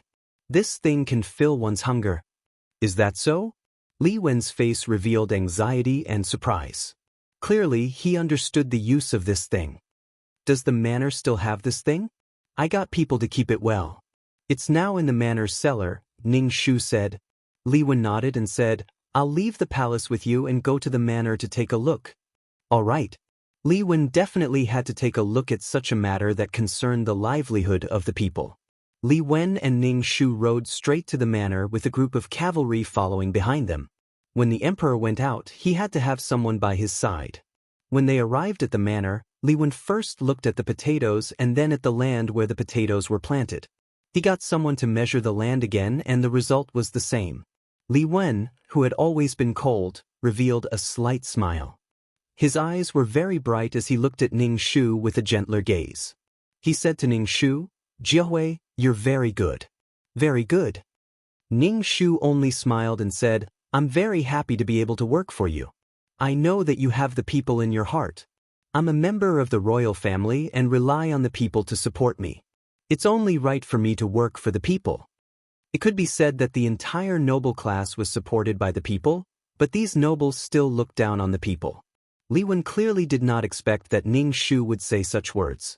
She was gratified and said, "Jiahui has grown up and is sensible. She's no longer obsessed with those inexplicable matters." Ning Shu sweated profusely. "I'll have to trouble you with the planting in the future." There was a slight smile on Li Wen's face. Her attitude towards Ning Shu was very gentle. The steward of the manor and the tenant farmers know what to do. "Actually, I found it by accident. It's not a big deal. It would be great if I could help Imperial Brother. By the way, how did you find out that this thing is edible?" Li Wen squinted her eyes and asked. Ning Shu's heart skipped a beat. He couldn't say that she knew. "Speaking of which, it's all because of the little gray ball. Sister Chen saw this little thing holding this thing in the woods, and then she tasted it herself. Although the raw one is not as delicious as the cooked one, Ning Shu directly pushed the blame to the little gray ball. Li Wen knew that the little gray ball liked to eat. Li Wen nodded and floated back to the palace. Ning Shu heaved a sigh of relief. She had finally proven her worth in front of Li Wen. She should have hesitated a little when she was asked to go through with the marriage. But Ning Shu's heart was still heavy. Then the next marriage, whether the task could be successful or not depended on this marriage. In fact, the task this time was almost completed. Don't love Duan Xinghui. Well, it was done. Let Duan Xinghui and Arya, this pair of bitches, not have a good ending. Well, this was almost the same. If it went on like this, it was estimated that Arya and Duan Xinghui would become a resentful couple. There were many obstacles in their love. In the original plot, it was because Arya saved a marquis's wife that her status was raised and Madame Duan accepted her. But because of Yuan Dong stirring up trouble in the Duan manor, Arya couldn't even go out and had to learn the rules every day. He really didn't know if Arya would be bound by the rules and act according to the rules. Would Duan Xinghui still like her? Sure enough, as Ning Shu expected, it didn't take long for the Xiongnu envoys to arrive in the capital. This time, it was the second son of the Khan, the second prince of the grassland. The original host was married to this second prince. In the capital, he heard that the original host was fighting for a man with a filthy reputation. He had a bad impression of the original host. After the marriage, he was treated inhumanely. The Xiongnu was a place without propriety, justice, integrity, and shame. Women were like goods there. Although the original host was married to the second prince, what made the original host collapse was that the second prince's brothers would share her and humiliate her. This was simply a place where the devil stayed. The original host was very afraid of the second prince. Now, when he heard the second prince's name, Ning Shu's body couldn't help trembling. This was the original host's emotion. Fear was mixed with hatred. Generally speaking, it was mostly fear. After suffering so much torture, the original host was like a mouse seeing a cat when he saw the second prince. He had the fear of being killed. Ning Shu clenched his fist. He was determined not to be married to the second prince. Otherwise, how could he help the original host counterattack? If he wanted to change the original host's fate, he had to change the fate of the marriage. Sure enough, the Xiongnu envoys proposed the marriage in the court. Moreover, they requested the Great Yong's only Princess Jiahui. The ministers all said that they wanted Ning Shu to be married, but Li Wen didn't say anything. He seemed to agree, but also seemed to disagree. He didn't say anything, making the Xiongnu envoys somewhat dissatisfied. However, they didn't dare to be presumptuous. Sure enough, this was the power of the plot. Even though Ning Shu's reputation hadn't been tarnished, and she hadn't been involved in the scandal of a dignified princess fighting for a man, she still couldn't avoid the fate of the marriage. The cannon fodder supporting female lead was truly miserable. What could she do now? She could only stop crying and stand up. What made Ning Shu rejoice was that Li Wen did not immediately agree to the marriage. Clearly, the matter of the sweet potato occupied a bit of a place in Li Wen's heart. Sure enough, currying favor with Li Wen was the most correct choice. Since he was at the side of the emperor, who held the power of life and death in his hands, he had to surmise the emperor's thoughts. Clearly, Ning Shu had gambled correctly. The envoys settled down in the capital. What made Ning Shu speechless was that the second prince actually came to the princess's residence to pay a visit. Ning Shu only had one word for this: scram. Sure enough, the second prince didn't follow the rules. What would others think of the second prince coming to pay a visit like this? She reckoned that she and the second prince already had an affair. Fuck, this second prince was truly sinister and extremely malicious. Ning Shu didn't hesitate to use the greatest malice to speculate about the second prince. In the original host's memories, the second prince had the cruelty and craftiness of a wild wolf of the grasslands. His natural disposition was malicious, and his torture of the original host was simply beyond the limits of what a human could endure. After marrying him, Princess Jiahui was tortured to death 2 years later. Ning Shu remained in the princess's residence, refusing to leave. The second prince didn't see Princess Jiahui and could only return in disappointment. He had heard that Princess Jiahui was quite beautiful. Chapter 54. When the second prince left, Ning Shu packed up and prepared to go to the palace. Damn, Ning Shu didn't believe that the second prince would actually block her in the palace. With Li Wen in the palace, the second prince wouldn't dare to jump around in front of Li Wen even if he had 10 times the courage. After all this time, she still had to go back to the palace. Ning Shu sat in the carriage and the carriage went to the palace. She didn't know why Ning Shu was a little uneasy. It was undeniable that the original owner's deep-rooted fear had affected her, so she had to hurry to confirm the marriage with Li Wen. She thought that this task was simple. Compared with the trivial matter of Duan Xinghui and area, it was nothing in front of national affairs. The most important thing in this task was not to be married. Ning Shu was thinking about something when the carriage suddenly stopped. The horse neighed. Ning Shu in the carriage grabbed the wooden frame to stabilize her body and said, "What's going on? Princess, did someone control the horse?" The coachman said with some trepidation. Ning Shu had a bad feeling in her heart. She bit her lips and lifted the curtain. She saw a man holding the reins of the horse, stopping the running horse. Ning Shu saw the man. She didn't feel anything in her heart, but her body trembled in fear. It was the second prince. Damn, Ning Shu endured all kinds of tumbling emotions in her heart. She gritted her teeth and took the whip from her waist to whip the man. However, the second prince actually dodged Ning Shu's whip. He turned over and sat on the back of the horse pulling the carriage, looking at Ning Shu in surprise. Ning Shu's heart sank. The second prince could actually dodge her whip. She had practiced the whip for so long and was very skilled and fast. She had whipped Duan Xinghui twice, but Duan Xinghui didn't dodge. This man was much stronger than Duan Xinghui. "You are Princess Jiahui. Why did you hit me when you saw me?" The second prince looked at Ning Shu with sharp and explicit eyes, with satisfaction in his eyes. Under the second prince's eyes, Ning Shu's body trembled uncontrollably. This was the body's conditioned reflex of fear. She was afraid of this man. "Do you know who I am?" The second prince asked Ning Shu. His voice was very low, with a hint of magnetism, but it gave Ning Shu a creepy feeling. That feeling was like the sound of a snake's skin rubbing against fine sand. Ning Shu coldly snorted and didn't speak. She was afraid that if she spoke, her voice would reveal her trembling voice. The second prince dodged again and stared at Ning Shu with a pair of sharp eyes. He berated, "This prince is talking to you. Why aren't you replying? Are you Princess Jiahui?" Damn, how could this man be so powerful? Ning Shu bit her lips. She had to overcome this body's fear of the man in front of her. She had to completely control this body so that she wouldn't be controlled by it. Ning Shu wondered when she would be able to suppress her emotions during the mission. Ning Shu took a deep breath and shouted. She jumped down from the carriage and started to fight with the second prince. Ning Shu clenched her teeth and swung her whip with all her strength. The whip violently rubbed against the air, creating an explosive sound. Seeing that Ning Shu was acting as if he had killed his father, the second prince had no choice but to become serious.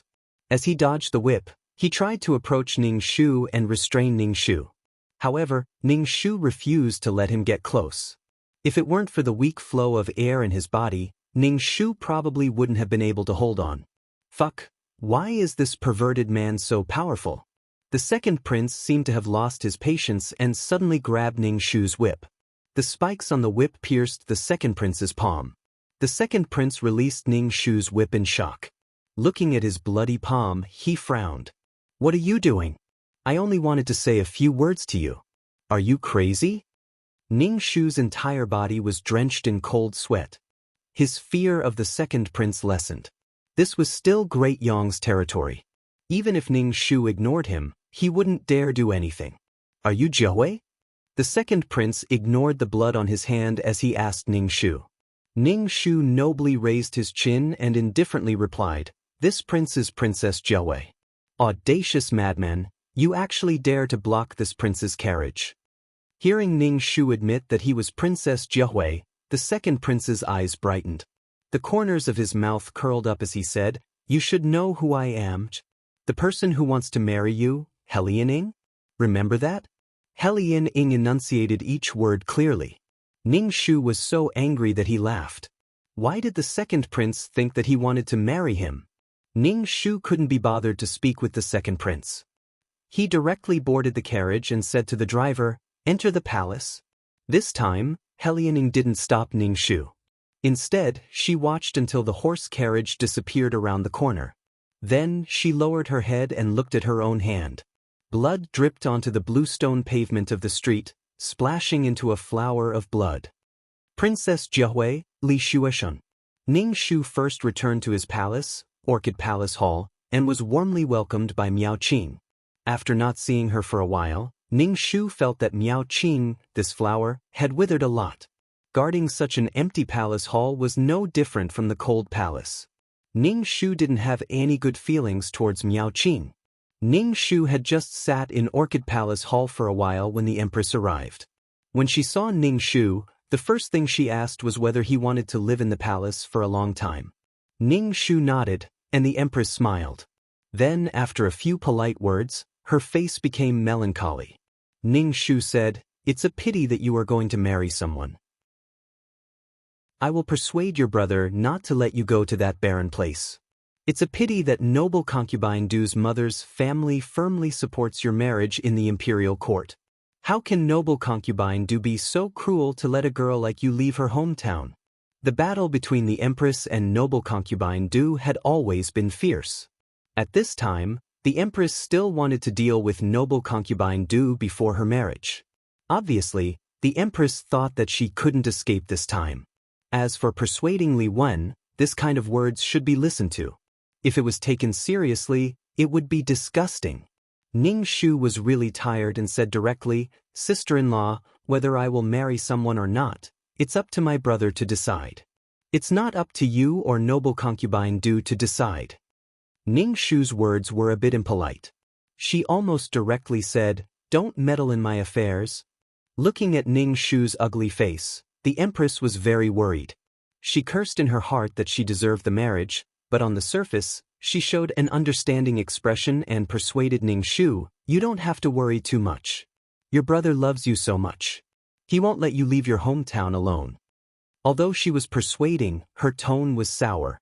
Ning Shu said directly, "Sister-in-law, I'm tired." The Empress's face stiffened, and finally she could only leave. After the Empress left, the imperial concubines in the harem all rushed to Orchid Palace Hall. Ning Shu was really impatient to see these people. Her time was not wasted on these women. Chapter 55. When he saw the second prince before entering the palace, he was even more determined to not go through with the marriage. This was not only a task, but also the reaction of this body when he saw the second prince. The fear and despair in his heart made Ning Shu sad. He did not even have the thought of resisting, only fear, like a lamb to be slaughtered. Ning Shu tidied up for a while and went to the imperial study to find Li Wen. As if knowing that Ning Shu would come back, the eunuch beside Li Wen let Ning Shu in. Ning Shu took a deep breath and walked in. Li Wen was reviewing memorials. When Ning Shu came in, he did not raise his head. After Ning Shu bowed, Li Wen put down the cinnabar pen in his hand, looked at Ning Shu and asked, "Have you eaten?" Ning Shu said honestly, "My sister is upset and can't eat." Li Wen said directly, "The second prince of the northern desert, Helian Ing, wants to marry you. Our two countries should be on good terms. What do you think?" Ning Shu sneered. The Xiongnu people were the Xiongnu people. Did they think that the northern desert was high and mighty? "Brother, do you want to hear a lie or the truth?" Ning Shu looked straight at Li Wen. Li Wen raised his eyebrows. "Just say it." Ning Shu knelt on the ground, bit his lips and said, "My sister doesn't want to go through with the marriage." "Oh, the reason?" Li Wen's expression was indifferent, as if he was not surprised by Ning Shu's refusal. "My sister has already fought with Helian Ing. He is very powerful, but there is an even more powerful prince above him."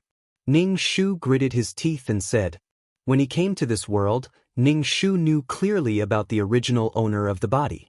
According to the original owner's memory, when the original owner married, the two of them fought fiercely." "Yes, I did." "Are you hurt?" Li Wen's eyes were watery as she looked at Ning Shu with a gentle gaze.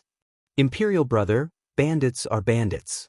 The Xiongnu plundered the borders of the Great Yong Empire and killed the citizens of the Great Yong Empire. This kind of bandit behavior should not be forgiven. Chen Mei has enjoyed the glory of the imperial family and can marry into the Great Yong Empire to repay the imperial family. However, this kind of behavior will only encourage the other party's arrogance. For the Grand Great Yong dynasty to compromise like this, how can we face the people living on the border?" Ning Shu gritted his teeth. In addition, this time, the Xiongnu not only want to marry the princess of Great Yong, they also want to scrape away the wealth of the common people. If there is a first time, there will be a second time. Ning Shu's tone was filled with grief and indignation. This was no longer an attempt to persuade Li Wen, but rather the feelings of the original owner. The original owner had personally witnessed the people living on the border being captured and enslaved. However, at that time, the original owner had been in hell, painfully struggling. His life was even more miserable than that of the slaves. Li Wen's expression was somewhat cold. It was unknown whether it was because of Ning Shu's words or because of other reasons, but the current Li Wen's aura was very cold. The dignity and solemnity of an emperor made Ning Shu somewhat unable to breathe. Ning Shu clenched his teeth and knelt on the ground. Sonorously and forcefully he said, "Imperial brother, Chen Mei is willing to become Imperial brother's pawn. I want Imperial brother's dynasty to not marry into the Great Yong Empire, to not pay reparations, to not cede land, and to not pay tribute. The Son of Heaven will guard the country's gates, and the monarch will die to protect the country." Li Wen stared blankly, looking at Ning Shu with a complicated expression. He asked, "What do you want to do?" "Chop off the hand that the Xiongnu have extended into Great Yong. If we continue to beat them until they are afraid, Chen Mei is willing to take command of the battlefield and not rest until my death." Ning Shu spoke sonorously and forcefully, even his body trembling slightly. Li Wen's lips curled into a smile. Walking around the desk, he walked in front of Ning Shu.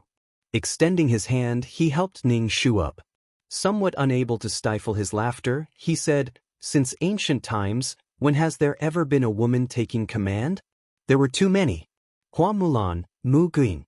It seemed that there were no precedents in this world. We will not allow you to marry into the Great Yong Empire. As for the matter of taking command, we will consider it again. Go and have your meal."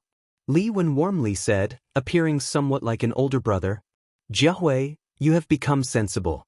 Every time he heard Li Wen say that he had become sensible, Ning Shu would sweat profusely.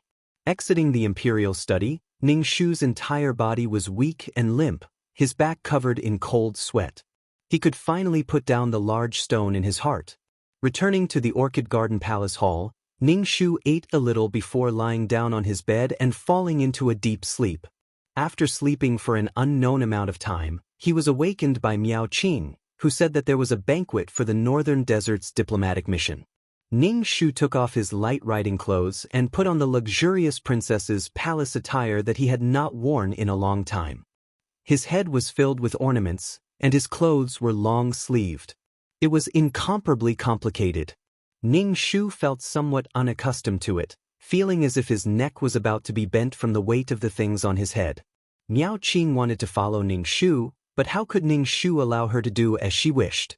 He wanted to make sure that she did not see Li Wen. "You will die of thirst." Under Miao Qing's deeply hidden resentment, Ning Shu walked towards the banquet hall. The hall was brightly lit, and the sound of musical instruments poured out from every corner of the hall. Mixed with the intoxicating atmosphere, it formed a flashy and pleasurable atmosphere that made people indulge in. Ning Shu walked into the hall, causing the atmosphere in the hall to become heavy. Everyone looked at Ning Shu. Ning Shu cursed in his heart. These men were enjoying themselves and using a woman in exchange for peace. Were they still men? "Jiahui, come to me." Li Wen beckoned Ning Shu. Ning Shu ignored the domineering gaze of the second prince from the Northern Desert's diplomatic mission group. He walked to Li Wen, bowed to Li Wen, and then sat down on his own seat. Helian Ying's gaze followed him like a shadow.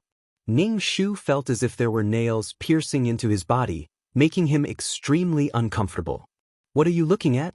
Helian Ying glared at Ning Shu, and then froze for a moment. Previously, when he was fighting with this fellow, he did not notice. Now that he looked at him, this fellow's appearance was truly wild. His hair was loose, his collar was slightly open, and he wore a necklace strung together with wolf fangs. He had a thin waist and narrow buttocks. His skin was bronze, and his facial features were deep. From head to toe, he was brimming with masculinity and wildness. He was different from the men of the Great Yong dynasty. The men of the Great Yong dynasty were particular about elegance and nobility. No matter how good-looking he was, it could not hide his scum nature. His personality was wild and cruel. This kind of man was a nightmare for women. Seeing that Ning Shu was sizing him up, second Prince Helian Ying bared his white teeth at Ning Shu. His eyes were filled with the determination to win. Especially when the other party's cold gaze was sizing him up, Helian Ying felt the blood in his heart begin to boil. It was like a wild wolf that had found its target, with a cruel gaze and expectation. She was different from the light clothes she wore before. She looked valiant and formidable, and her entire body carried a fierce aura. Now, she was dressed in luxurious clothes, and her expression was cold. Under the contrast of her luxurious clothes, she looked exceptionally proud and noble. Helian Ying suddenly laughed. Under the illumination of the light, his white teeth reflected a snow-white light, making people feel a chill in their hearts. Helian Ying raised his wine cup and drank a cup of wine from Ning Shu, his eyes shining brightly. Ning Shu sneered, turned his head and did not look at him. He also pretended that he did not see Helian Ying's toast.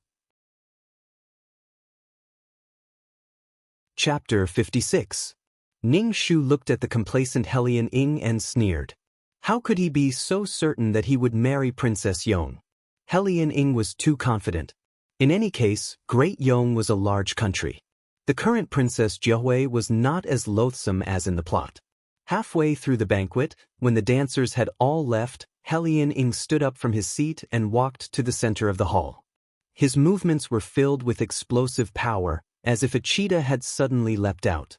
His masculine face alone could charm many women, but his insides were pitch black. Seeing Helian Ying's actions, everyone thought that the main show had arrived. In reality, today's banquet would determine Princess Jiahui's future fate. Helian Ying first glanced at Ning Shu, who was sitting there with an indifferent expression and a mocking expression. Helian Ying smiled and cupped his fist towards Ning Shu. In a clear voice, he said, "Great Yong's Imperial Majesty, my country is willing to marry Great Yong to form friendly relations." Helian Ying looked at Ning Shu. This prince fell in love with Princess Jiahui at first sight. My heart is in love with her. Ning Shu rolled his eyes. What fucking fell in love with her? Ning Shu gave him the middle finger in his mind. What heart is in love with her? Nothing more than taking a fancy to Jiahui's dowry and fief. Moral: Ning Shu did not even bother to look at Helian Ying. He lowered his head and drank his fruit wine, unperturbed. Li Wen's gaze wandered back and forth between Helian Ying and Ning Shu. Li Wen's expression was somewhat unsightly, his gaze deep. Li Wen indifferently asked, Jiahui, what do you think? You are in love with the second prince of the northern desert. Li Wen did not even mention Helian Ying's name, directly addressing the second prince of the northern desert. Ning Shu stood up, sonorously and forcefully saying, My younger sister does not like the second prince of the northern desert. Li Wen nodded his head in satisfaction and said to Helian Ying, Jiahui is our only younger sister. Naturally, I am unwilling to have my younger sister marry off to another country. The expression on Helian Ying's face froze. Soon after, she looked at Ning Shu with a smile that wasn't a smile. She didn't say anything, but she also knew that she hadn't achieved her goal this time. At this moment, Ning Shu finally breathed a sigh of relief. He had finally escaped the fate of a political marriage, but the price was expensive. Ning Shu glanced at Helian Ying and met his gaze. Helian Ying's gaze appeared malicious and deep. On the other hand, Ning Shu felt like he was being stared at by Lone Wolf. Ning Shu expressed that he was not afraid of Lone Wolf. Since a political marriage was not possible, then the goal of having the great Yong dynasty cede territory and pay reparations, as well as the dowry of a princess, could not be achieved. Before the Mabe diplomatic mission left, they faced the capital and pointed their fingers, vowing to make the great Yong dynasty pay the price. Helian Ying sat on horseback and raised her head to look at Ning Shu, who was standing on top of the city gate. Ning Shu was wearing a light riding outfit and her hair was tied into a high ponytail. She looked down from above and met her gaze. Ning Shu narrowed his eyes, looking at Helian Ying. Intuition told him that he would see this fellow again in the future. Given the entanglement between the original owner of his body and Helian Ying, they were originally husband and wife. There shouldn't be no entanglement between them. Helian Ying reached out to Ning Shu, as if he could grab her from a distance. Afterwards, she placed her fingers on her lips and lied, gently kissing them, as if she was kissing Ning Shu. Afterwards, Ning Shu smiled. With a flick of his whip, he turned his horse around and galloped away. Seeing Helian Ying's actions, Ning Shu's entire body turned cold. He turned around and returned to the princess's residence. After the Mabe diplomatic mission left, Li Wen immediately appointed Xin Feng as the Grand Marshal and directly led the army towards the border. Everyone knew that Mabe wouldn't give up so easily. Xin Feng was a general around 40 years old. He was a general who had experienced many battles. No one was surprised by this appointment. However, what they didn't expect was that Li Wen actually appointed Princess Jiahui, Li Xueshan, as the left vanguard. Letting a woman go to war was something that had never happened before. It caused a huge uproar in the imperial court. The waves of opposition came wave after wave. Li Wen only said one sentence to shut these pedantic scholars up. If you don't want Princess Jiahui to go, then you guys can go. It doesn't matter if you guys aren't in the imperial court. Looking at Li Wen's attitude, it seemed like he really wanted to send these weak civil officials to the border. Moreover, he immediately asked them to prepare their things and leave. Then these people were speechless. After shrinking their necks, they didn't say anything else. After Ning Shu received the imperial edict, he immediately started to prepare his things. All the necessities were prepared. Little Red helped Ning Shu organize a lot of things. She asked, Princess, are you really going to war? The imperial edict had already been issued. There were even some fake ones. He bragged too much to Li Wen. Now it was time to redeem his promise. Ning Shu first went to see Xin Feng. Xin Feng didn't have any special opinions about Ning Shu going to war. He only said that there was no distinction between men and women on the battlefield. Ning Shu said that he would listen to the command. However, Ning Shu didn't expect to see Duan Xinghui. Moreover, he saw Duan Xinghui beside Xin Feng. Ning Shu looked at Duan Xinghui in surprise. Xin Feng explained to Ning Shu, Duan Xinghui is now my bodyguard. I saw that Duan Xinghui is quite capable. He failed the first time because he didn't have any guidance. Well, the male lead was indeed different. He had nobles helping him wherever he went. Moreover, he had become the bodyguard of the Grand Marshal. His contributions on the battlefield were huge. In addition, he had a strong destiny. Was this guy going to rise again? However, Ning Shu didn't say anything. When it came to the country's major issues, personal issues could be put aside first. Marshal, you can make the decision, Ning Shu said to Marshal Shen. Xinghui, send the princess off for me. Shen Feng said to Duan Xinghui. Shen Feng cupped his fist toward Shen Feng and said to Ning Shu, Princess Jiahui, please. Ning Shu looked at him indifferently and turned to leave. Duan Xinghui followed behind Ning Shu and looked at her long ponytail swinging as she walked. Her posture was elegant and graceful.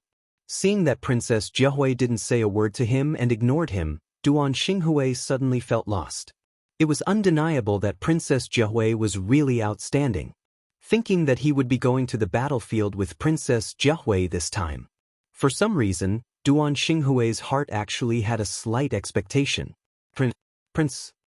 Duan Xinghui originally wanted to say a few words to Ning Shu, but Ning Shu left the general's residence and directly got on the horse without even looking at him. Duan Xinghui's voice was shattered in the wind. Duan Xinghui was helpless and could only ride back to the Duan residence. Knowing that Duan Xinghui was going to the battlefield, Arya was excited. To be precise, she strongly opposed it. Duan Lang, did you forget that you were injured last time? Arya said emotionally, you were seriously injured last time. Duan Lang, don't go okay? Duan Xinghui was helpless and could only say, I'm a general. I need to stand out. As a soldier, dying on the battlefield is the final destination.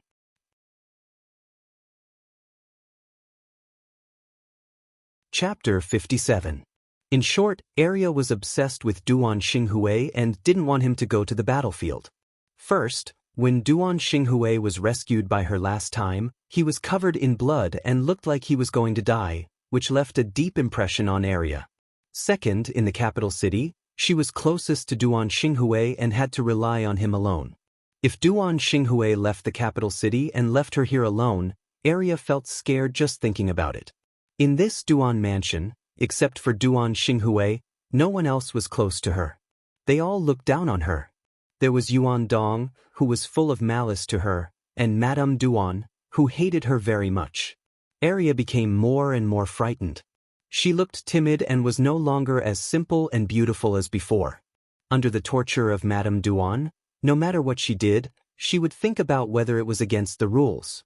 Sometimes, when she did something wrong, these old maids who taught the rules were very clever in their means of making people suffer. You still can't forget Princess Jiahui, right?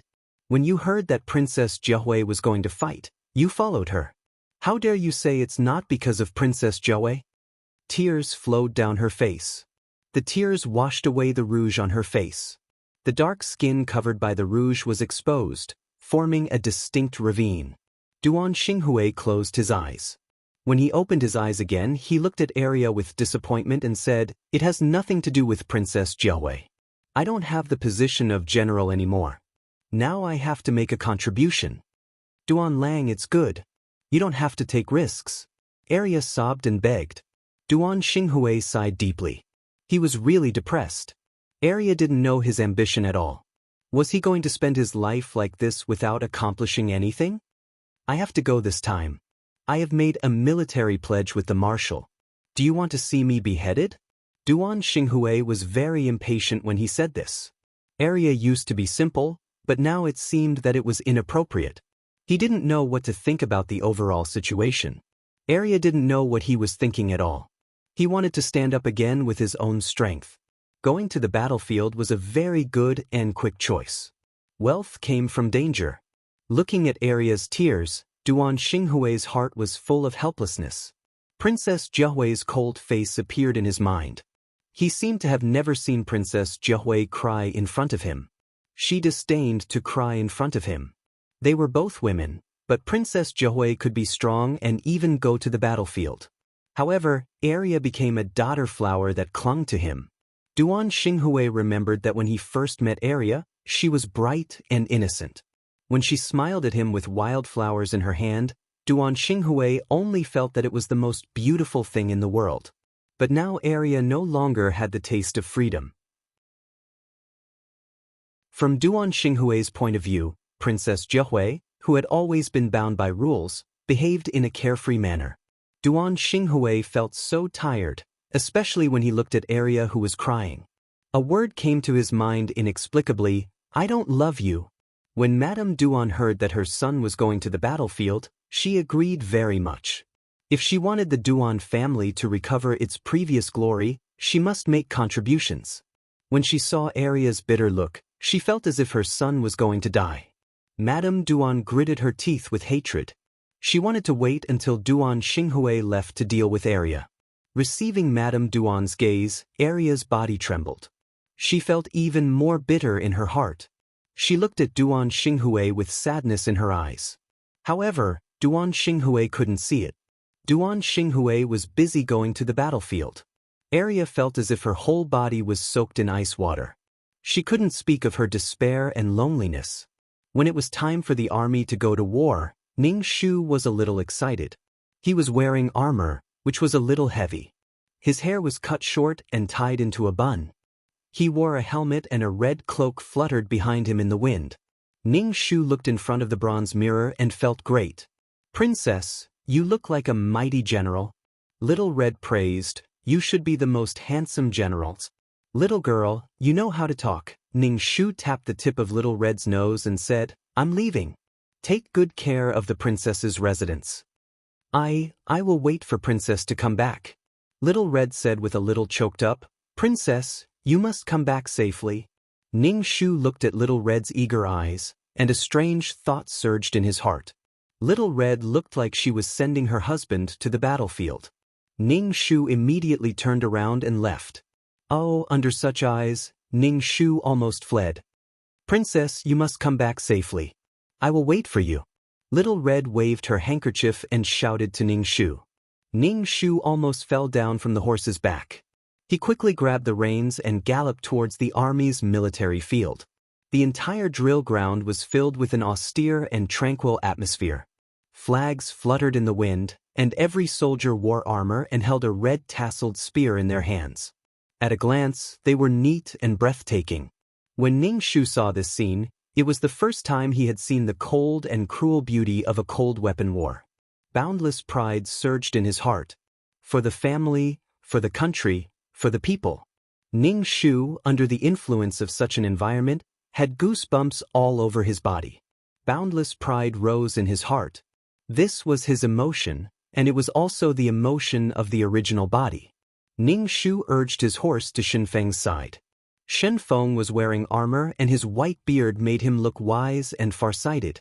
He also had the feeling of a hero past his prime. Ning Shu noticed that beside Shenfeng was Duan Xinghui. It seemed that Shenfeng really thought highly of Duan Xinghui. His armor made him look very wise and mighty. He had sword-like eyebrows and starry eyes. He was filled with the beauty of strength.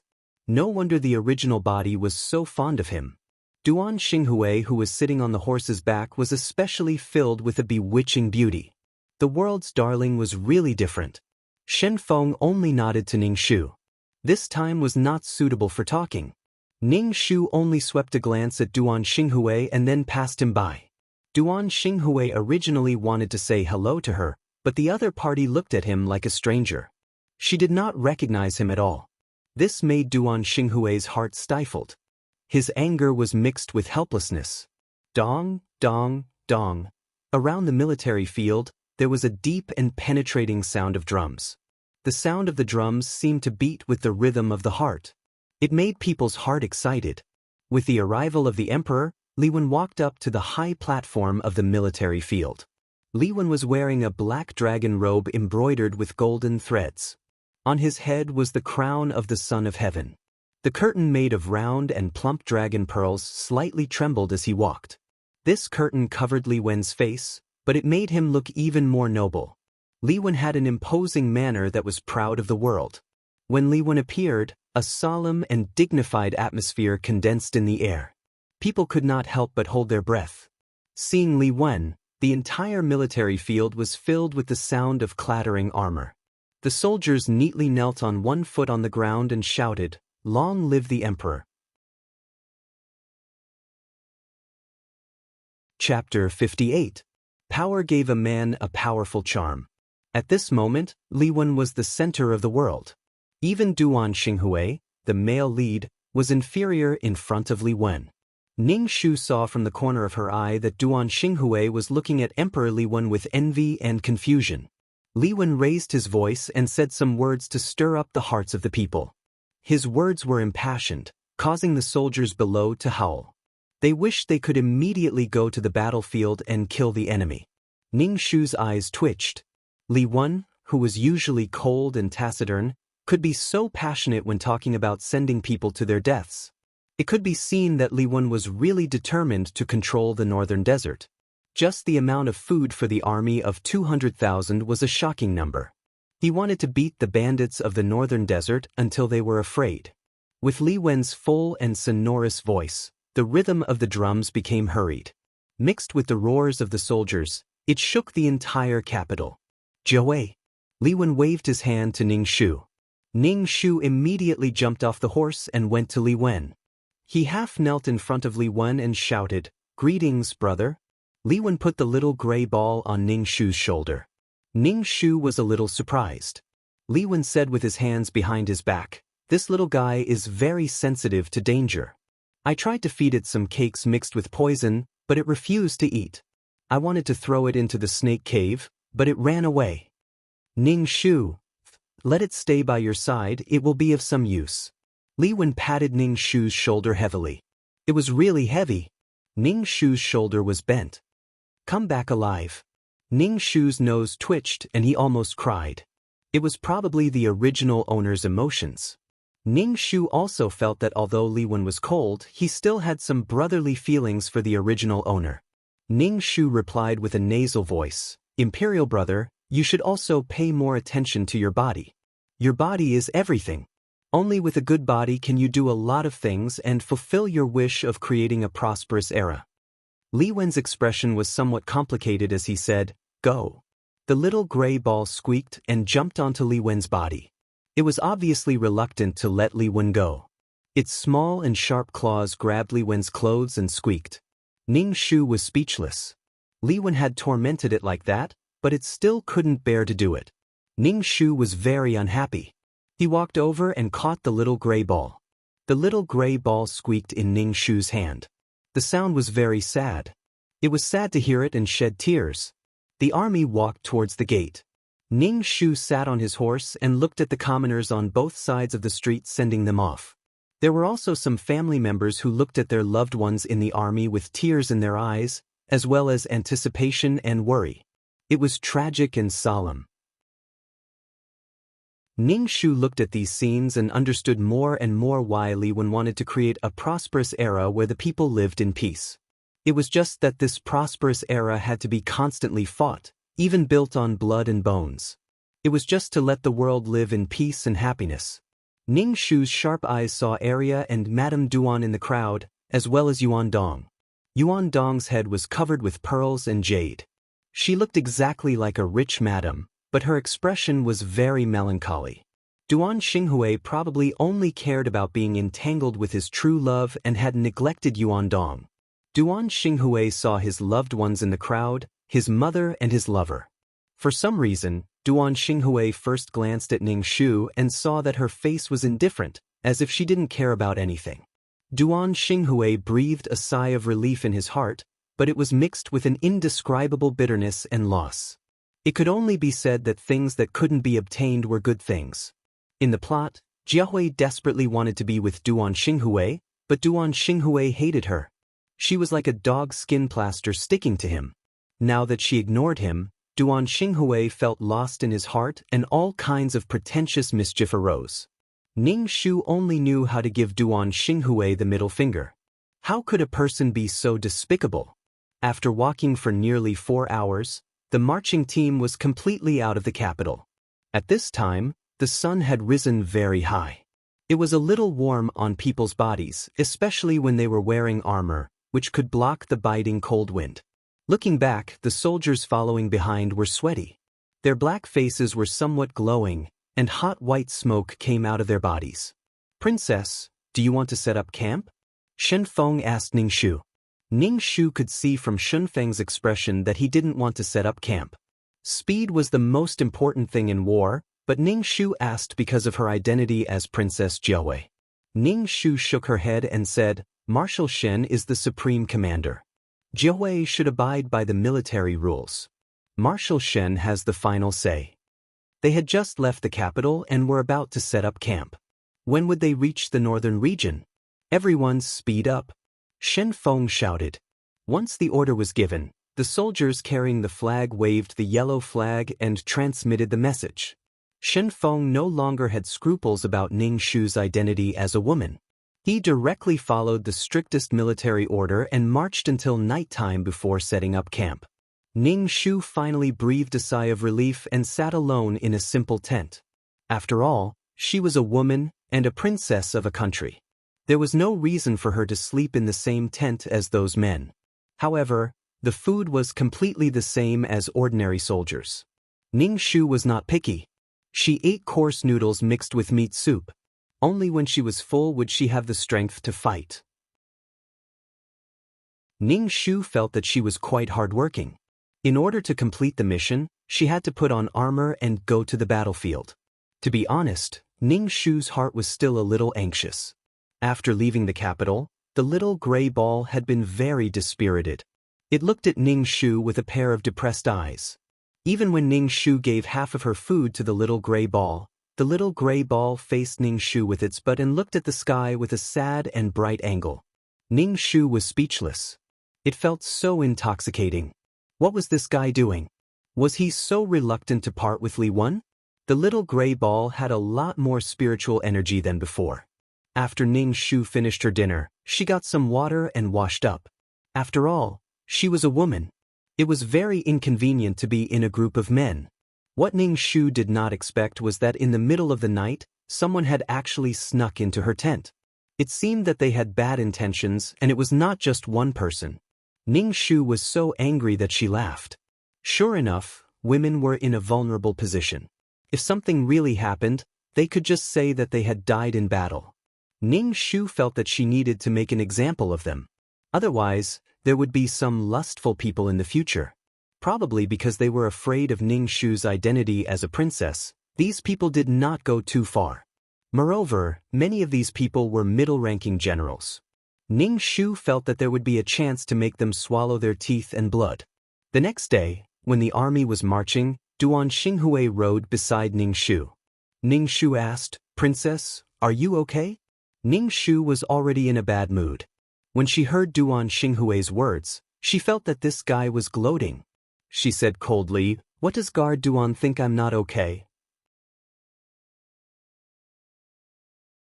Chapter 59. Duan Xinghui also knew that there were people in the army who were plotting something. With Princess Jiaowei in the army, this group of men became restless. Originally, Duan Xinghui was concerned about her and walked over to ask. However, she bluntly retorted, "What do you think will happen to this princess?" This caused Duan Xinghui's heart to stifle. He was very angry. He was only concerned about her. Why was she looking at him with such vigilant eyes?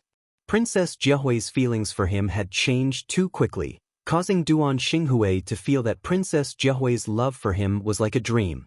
Duan Xinghui was snubbed. He turned his horse around and left, going to ensure Grand Marshal Shen Feng's safety. The army continued to march forward. After such a long time, Ning Shu found it difficult to endure. They had marched for nearly 10 days. During this time, Ning Shu's thighs had been scraped. Left with no other choice, Ning Shu sewed a soft cushion for himself and tied it to his thighs. Finally, the pain lessened. In addition, some of the men in the army became bolder and bolder. Perhaps they were slowly probing Ning Shu's bottom line. Some of them even had a crazy idea, which was to treat Princess Jiaowei as a soldier's prostitute. Ning Shu sneered when she found out. Towards those who approached her tent, no matter who they were, she would give them a good beating. As if they had seen Ning Shu's savagery, these men did not dare to wander around in front of Ning Shu's tent. Even if they passed by, they would be beaten. As a result, Ning Shu's tent became a vacuum. Ning Shu was very satisfied with this. These people were truly despicable. Only when they were ruthless to him would they know fear. The further the army advanced, the more desolate it became.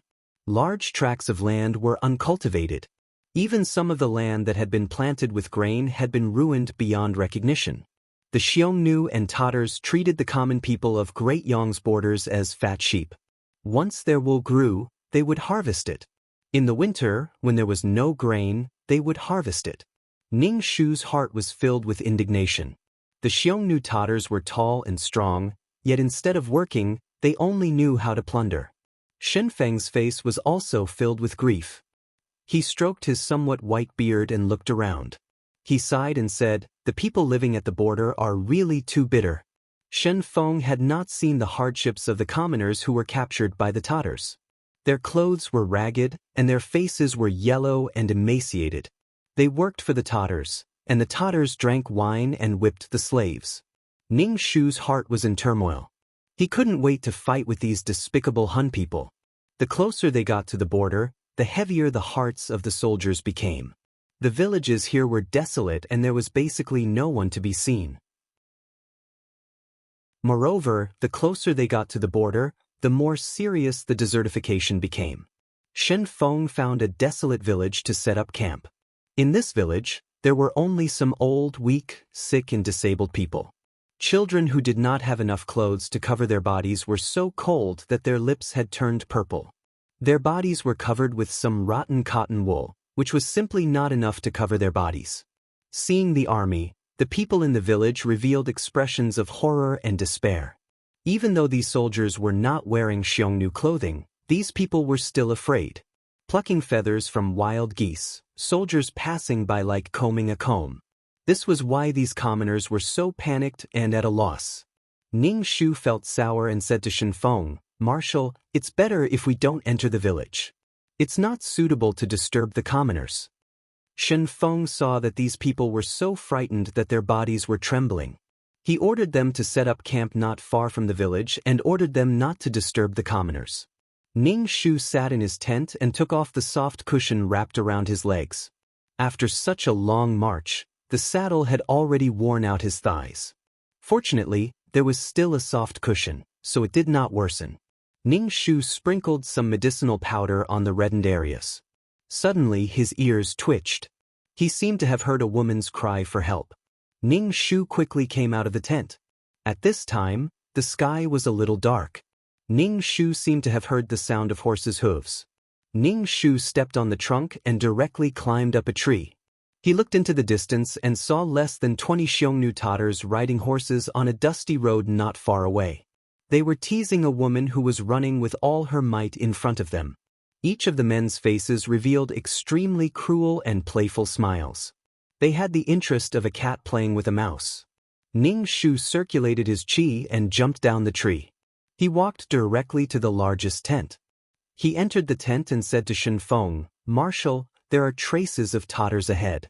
I hope that Marshal can send a team of soldiers to this general." When Shen Feng heard this, he asked the general in the tent, who was willing to go with the left vanguard? Princess Jiahui's status was the highest after Shen Feng, and these men were not willing to submit to a woman. Seeing these people's attitude, Ning Shu swung his whip and said, "Come with me. If you don't, I'll whip you to death." First, Duan Xinghui stood out. Shen Feng sent a team of nearly 100 people to Ning Shu and they went in that direction. When they arrived at their destination, Ning Shu saw that these Xiongnu Tatars had actually grabbed the woman and torn her clothes, revealing her white body. A circle of Xiongnu Tatars surrounded the woman. Their unbridled and lewd smiles mixed with the woman's panicked cries and curses. Seeing this scene, Ning Shu's head was about to smoke. He rode over and directly whipped the man who was already on top of the woman. When the man was about to raise his spear, he was suddenly whipped. Moreover, it was on his back. He immediately felt pain in his body. Then he felt his body go numb. Ning Shu's whip directly injured the man's spine.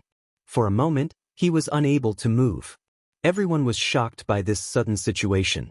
They stared blankly at the person who had injured the man with the whip. Their eyes were filled with amazement and fear. Ning Shu took advantage of the fact that no one was paying attention. He directly straddled the horse's back, bent down, grabbed the woman's arm, and pulled her up onto the horse's back. The woman stared blankly at Ning Shu. She seemed to have fallen into Ning Shu's cold eyes. When the Tatars saw that their spoils of war had been snatched away, they cried out in anger. At the border, the Xiongnu Tatars had always been successful. They had never encountered such a situation. Ning Shu took off the red cloak on her back and covered the woman's body. Until now, the woman didn't seem to have reacted. When the cloak covered her body, the woman's body trembled. She lowered her head and didn't speak. After a while, the group behind them caught up. When Duan Xinghui saw the Xiongnu Tatars in front of him, his eyes blazed with hatred. Last time, he had fallen into the trap of these Tatars, causing him to lose his position as general. At first, the Tatars angrily spoke in a language that Ning Shu could not understand. Now that so many people had arrived, one of the Tatars stammered in Great Yong's language, "You are not border guards." The border guards of Great Yong were all intimidated by them.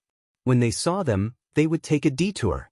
This was why the Tatars were able to act so recklessly on Great Yong territory. Chapter 60. Ning Shu narrowed his eyes as he looked at the Tatars in front of him. On Great Yong's territory, they had harmed Great Yong's citizens and raped Great Yong's women. These bandits were so arrogant that Ning Shu was so angry that he laughed, especially when he heard one of the Tatars say something about quickly releasing the woman. "Give that woman to me. You Great Yong men are even more beautiful than women." A drooling expression appeared on the Tatar's face. Ning Shu had not opened his mouth to speak. In addition, he was wearing a helmet. For a moment, it was impossible to tell that Ning Shu was a woman. Looking at him, one could tell that he was an extremely beautiful man. Before Ning Shu could say anything, Duan Xinghui, who was next to her, shouted, "Impudent thing! Capture all of these people alive." Ning Shu's voice was clear and cold, but it made the Tatars on the opposite side tremble all over. Their faces showed an expression of extreme enjoyment, as if they had been doused with a bucket of ice water in the hottest days of summer. Looking at Ning Shu, their eyes shone, and their saliva was about to flow out. A woman, and an extremely beautiful woman. When the woman in Ning Shu's embrace heard Ning Shu's voice, she blankly turned her head to look at Ning Shu, her eyes shining. Ning Shu looked at these Tatars. They had so many people here, yet they were so fearless. He was so angry that he laughed. "Capture all of these bastards for this prince.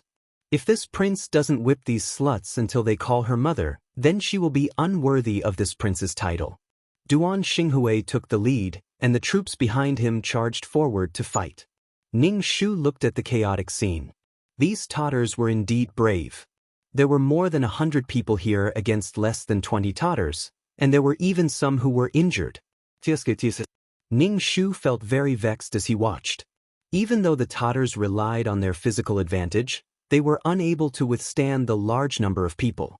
In a short while, they were captured. However, there was no fear on their faces, and their mouths were still cursing. Ning Shu also felt drunk. He swung his hand and whipped the fiercest Tatar. Moreover, he whipped him in the face. In an instant, blood spurted out from the Tatar's face, and even his eyeballs were blinded. The Tatar covered his face and rolled on the ground in pain. The Han people who had been cursing suddenly stopped. They looked at Ning Shu with unruly eyes, but they stopped cursing. "Take these people away," Ning Shu said coldly. However, these Tatars believed that Ning Shu did not dare to kill them. Immediately, they began to jump up and down. Ning Shu shouted, "Great Yong's cowards! Hurry up and release us. Otherwise, when the time comes, you'll have a good time." The soldiers at the border didn't dare to kill them. They were even more afraid of the revenge of the northern desert cavalry. This was why the Tatars were so fearless even after being captured. Duan Xinghui frowned as he looked at Ning Shu. Ning Shu whispered, "Princess, if this continues, it will be a blow to the morale of the soldiers." Ning Shu looked at Duan Xinghui with disdain, especially when he saw that Duan Xinghui was about to whisper into his ear. Ning Shu coldly said, "If you want to talk, then talk. Why are you getting so close?" This sentence sounds familiar. Wasn't this the catchphrase of the school doctor in the previous world? How did she learn it? Duan Xinghui's face was both red and white. For a moment, he was speechless. Ning Shu surveyed the soldiers of the Great Yong dynasty. Just a moment ago, they had fought with 20 Tatters and appeared dispirited. Some of them even had injuries. Ning Shu felt extremely vexed when he saw this. He swung his whip, causing it to crack. Especially now that it was winter, it was extremely painful to whip someone. Seeing the whip in Ning Shu's hand, the Tatters involuntarily took a step back. Even the Great Yong soldiers holding the Xiongnu captive took a step back, afraid of being accidentally injured. Ning Shu tilted his head, seeming somewhat puzzled as he looked at the Tatters. Puzzled, he asked, "Who are you going to use as monkeys?" Ning Shu looked at the woman sitting in front of him. Even now, her body was still trembling. In order to flaunt his power over a woman, Ning Shu whipped the Xiongnu closest to him. Moreover, he whipped the Xiongnu in the lower part of the road. Ning Shu dared to guarantee that with this whip, the Tatar would have nothing left. The Tatar who was whipped let out an inhuman cry, lying on the ground and howling in grief. Ning Shu's whip did not stop. Ning Shu clenched her teeth, her body trembling slightly. This was the first time she had killed someone. Moreover, she had to kill someone. This was not only to intimidate the Tatters, but also to intimidate the generals and soldiers of Great Yong. If she truly became weak, not to mention the Tatters, even the men of Great Yong would try to kill her. The final outcome would be even more miserable. Being treated as a soldier to vent his lust, the heavens were high and the emperor was far away. At this time, her status as a princess did not have any deterrence. Ning Shu used all her strength. The Tatar who had been whipped had already stopped breathing.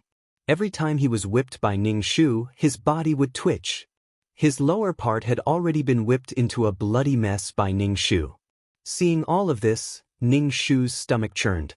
She wanted to vomit, but Ning Shu resisted. Ning Shu looked around at the Tatters. When they met Ning Shu's gaze, the Tatters lowered their heads in fear. Ning Shu then looked at the soldiers in her position. When Ning Shu's gaze swept over them, the soldiers reflexively covered their crotches. "Tidy them up. Looking at them affects my mood too much. Once I am in a bad mood." Ning Shu's voice was extremely cold. Immediately, soldiers came over to tidy up the Tatters who had been whipped until they no longer resembled humans. Everyone looked at Ning Shu with fear in their eyes. Ning Shu knew that she was no longer the same. Her hands were already stained with blood. Perhaps in the future, the world would not lack slaughter and blood. Ning Shu could only strengthen her heart. Everything she did must be worthy of her heart. Duan Xinghui also looked at Ning Shu with a complicated expression, especially when he saw her cold and indifferent eyes and the bloody whip in her hand. She looked cruel and evil. Duan Xinghui only felt his heart beating violently in his chest. He couldn't tell what he was feeling. But there was one person who looked at Ning Shu with a different expression. Her eyes were shining with worship and deep envy. Ning Shu looked at her eyes and smiled. She asked aloud, "Do you dare to kill the Tatters? Kill the Tatters who humiliated you just now. Do you dare?" Ning Shu said indifferently, but it made people's hearts tighten. The woman's bronze face was filled with determination and hatred as she said, "The hatred between me and the Tatters is as deep as the sea. The Tatters killed my family. I want to kill the Tatters to avenge my family." The woman took the whip from Ning Shu's hand and walked over to the Tatters who had whipped Ning Shu and was on top of the woman. The Tatter's face trembled and bared his teeth at the woman. The woman used Ning Shu's red cloak to cover her naked body and then waved the whip at the Tatters. Chapter 61. In the end, the Tatar was whipped to death by the woman. Perhaps it was because Ning Shu had set a bad example, or because the woman hated the Tatar who had violated her to the bone, but the first lash of the whip was aimed at the Tatar's crotch. This was a man's weakest spot. Being whipped meant losing half of one's life. Here, other than Ning Shu, all the men felt a chill in their crotches. Looking at the mangled Tatar below, even the soldiers of the Great Yong dynasty felt a chill run down their spines. After the Tatar died, the woman suddenly burst into tears. Her cries were heart-wrenching as she called for her father and mother. Immediately wiping away her tears, she walked in front of Ning Shu and knelt down with a plop. Raising the whip with both hands, she presented it to Ning Shu. However, because of this action, the cloak on her body could not cover her body, revealing her naked body. However, these men all lowered their heads in unison, not daring to look. What had happened just now had shattered the courage of these men. Ning Shu took the whip and looked at the woman in front of him. Her skin had the characteristics of the borderlands. It was somewhat dark, but her hair was very thick. She could not be considered beautiful, but her thick eyebrows gave her an unswerving determination. "General, let me follow General and go into battle to kill the Tatar," Ning Shu pleaded. "I already have no place to go. The Tatar killed my family and destroyed my home." Ning Shu extended his hand and pulled her onto his horse. He asked, "What is your name?" "You will follow by my side."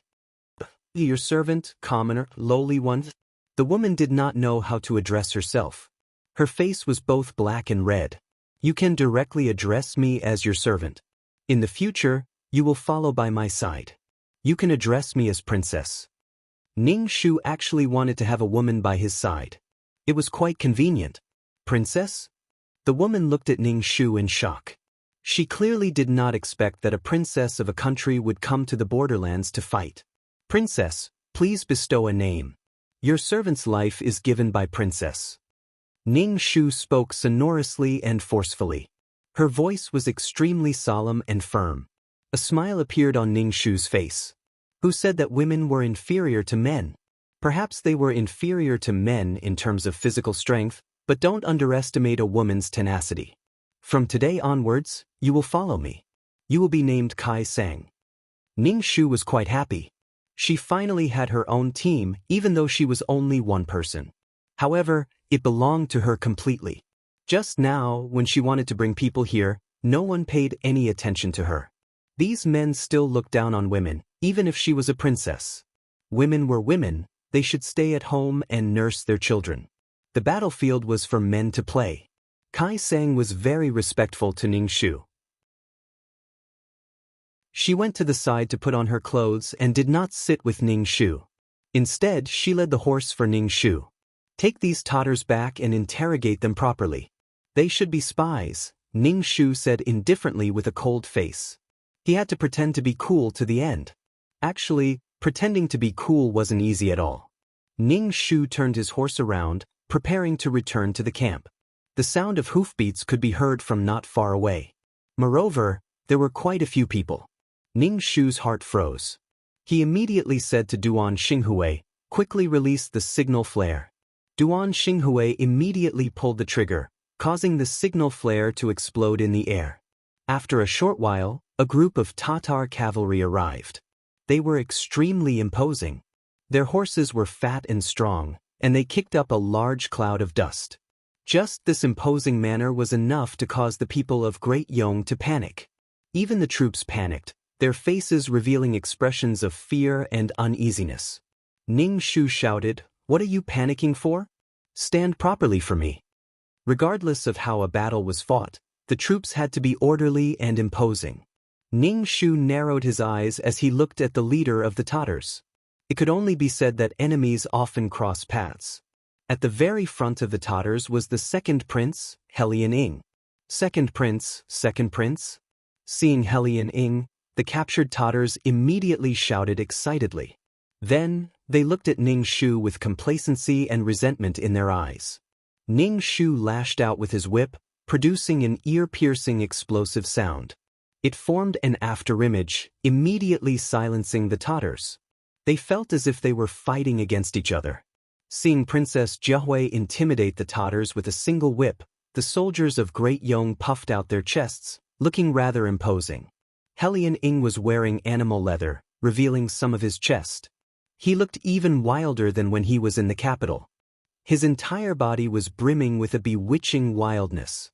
Helian Ing first looked at the scout on the ground who had been whipped until he no longer had a human shape.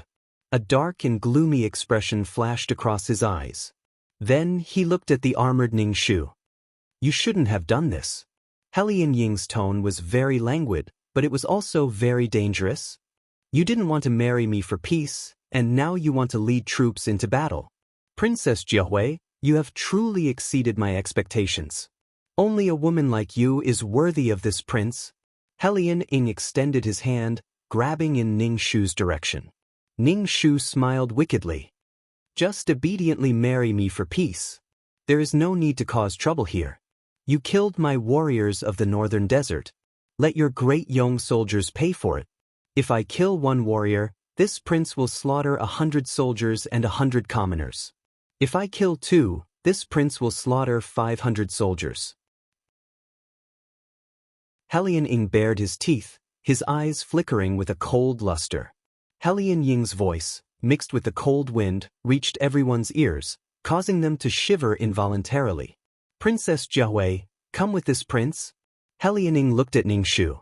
If you come with me, I will release this group of people. Princess, let this general go and fight. Duan Xinghui's expression was unsightly as Ning Shu pleaded. Withdraw. Ning Shu reprimanded. Duan Xinghui's face was filled with unwillingness as he looked at the languid yet extremely dangerous Helian Ing. Are you saying that you want to come with me? A smile appeared on Helian Ying's face, his expression somewhat joyous. Ning Shu extended his hand. You are the first woman that this prince has admired, and also the woman that is most worthy of this prince. Ning Shu wanted to vomit in this man's face. So cool. Does he really think that he is so great? Ning Shu sneered. With a flick of his whip, he lashed out at the lower part of a Tatar captive. The Tatar captive was whipped to death. Ning Shu's movements were too fast. Even Helian Ing was stunned for a moment. He immediately gripped the reins tightly, looking at Ning Shu with a malicious expression. Princess Jiahui, do not attempt to infuriate this prince. The soldiers of Great Yong all looked at Ning Shu in astonishment, feeling as if they were looking up at a lofty mountain. Ning Shu ignored Helian Ying's unsightly expression, saying, This is the fate of those who humiliate the women of Great Yong. This prince will whip every single one of them to death, especially you bandits who steal Great Yong's provisions and prey on Great Yong's people. If this prince does not whip these human-faced animals to death, then this prince is not Great Yong's princess. Lacking propriety, righteousness, integrity, and shame. This prince would rather die than marry into Great Yong. Helian Ing, who do you think you are to make this prince follow you?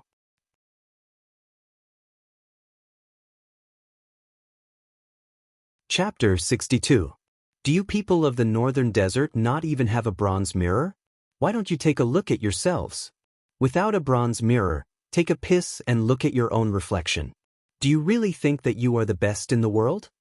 Ning Shu scolded with great pleasure. Every time he saw Helian Ying's expression, as if it was his honor to have taken a fancy to him, Ning Shu felt his balls ache. He looked like an idiot. After being scolded by Ning Shu, these burly Tatar men felt their blood boil. Each of them stared at Ning Shu with wide eyes, wishing that they could eat Ning Shu alive. Ning Shu sneered, but his mind was filled with curses. What the hell was Shen Feng doing? Why hadn't he come after such a long time? He was only a few steps away. Ning Shu's heart sank. If he didn't deal with these people when he returned alive, there would be many more such incidents in the future. Helian Ing didn't even care about her image, cursing like a shrew on the streets. She had painstakingly created the image of a noble and elegant princess. Hearing Ning Shu's abuse, Helian Ying's face revealed a sullen and cruel expression. In a cold voice, he said, Princess Jiahui, you are trying to infuriate me. Do you not care about the soldiers behind you? Ning Shu sneered. Of course, I can't do anything about it. Even if I were to die, it would be me who dies in front of them. Helian Ing, aren't you being too arrogant to act recklessly in Great Yong's territory? Ning Shu only knew how to argue. He had no advantage in fighting. Moreover, it was cavalry against infantry. He would be killed in an instant.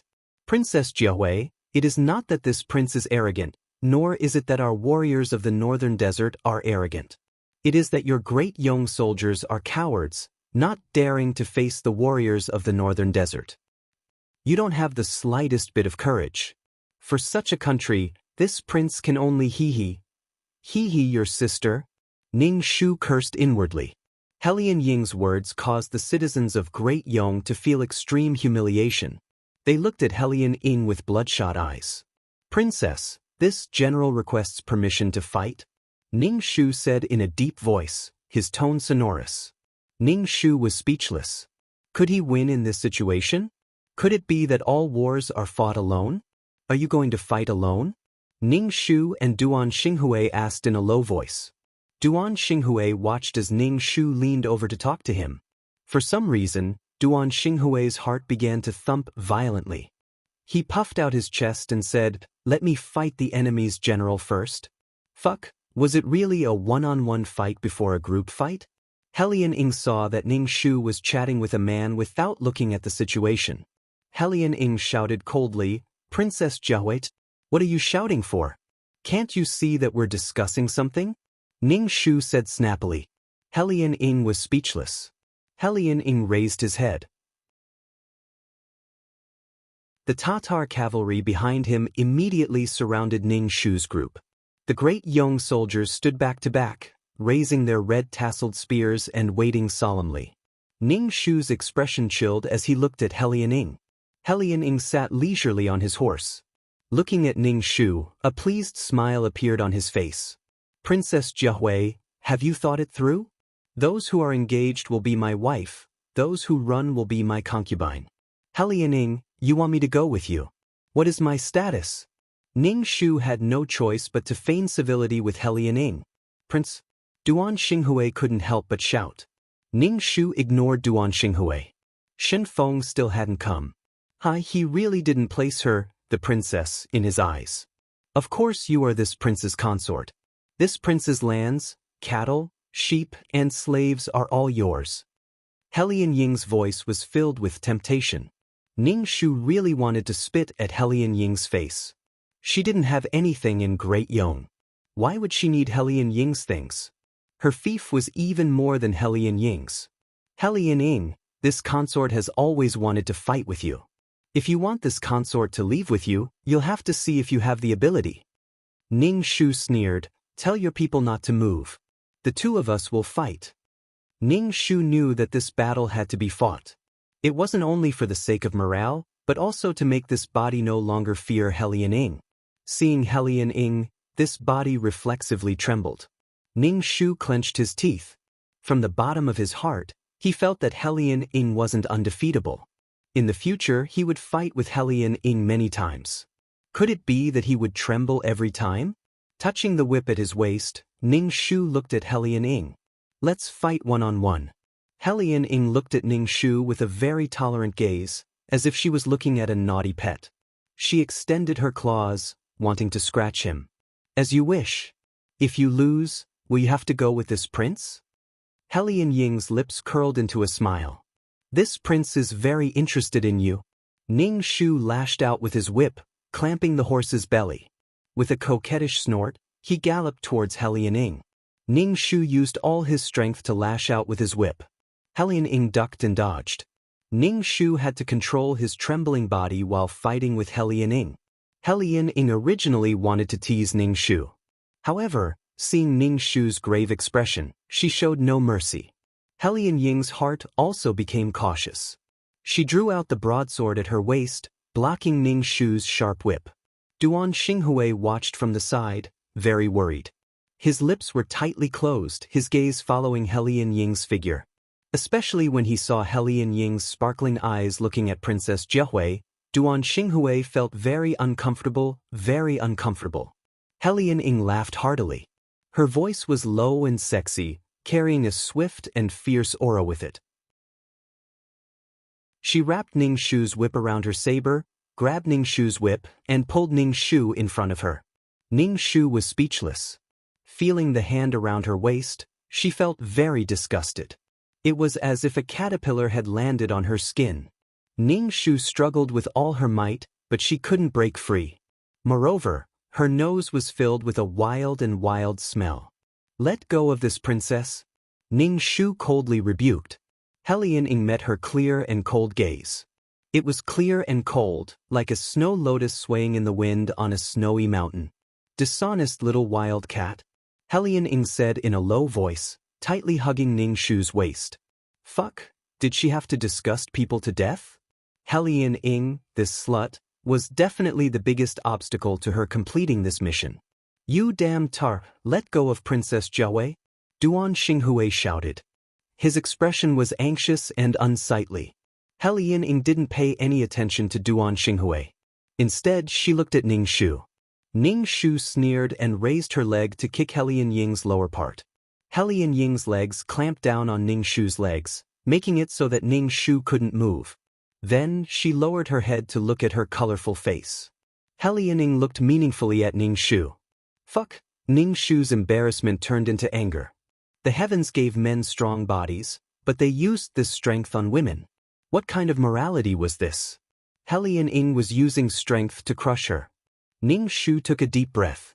She was someone who had practiced exceptional martial arts. Ning Shu used all her strength to raise her knee and kick Helian Ying's lower part. Chapter 63. Ning Shu originally wanted to give Helian Ing a kick that would end her descendants.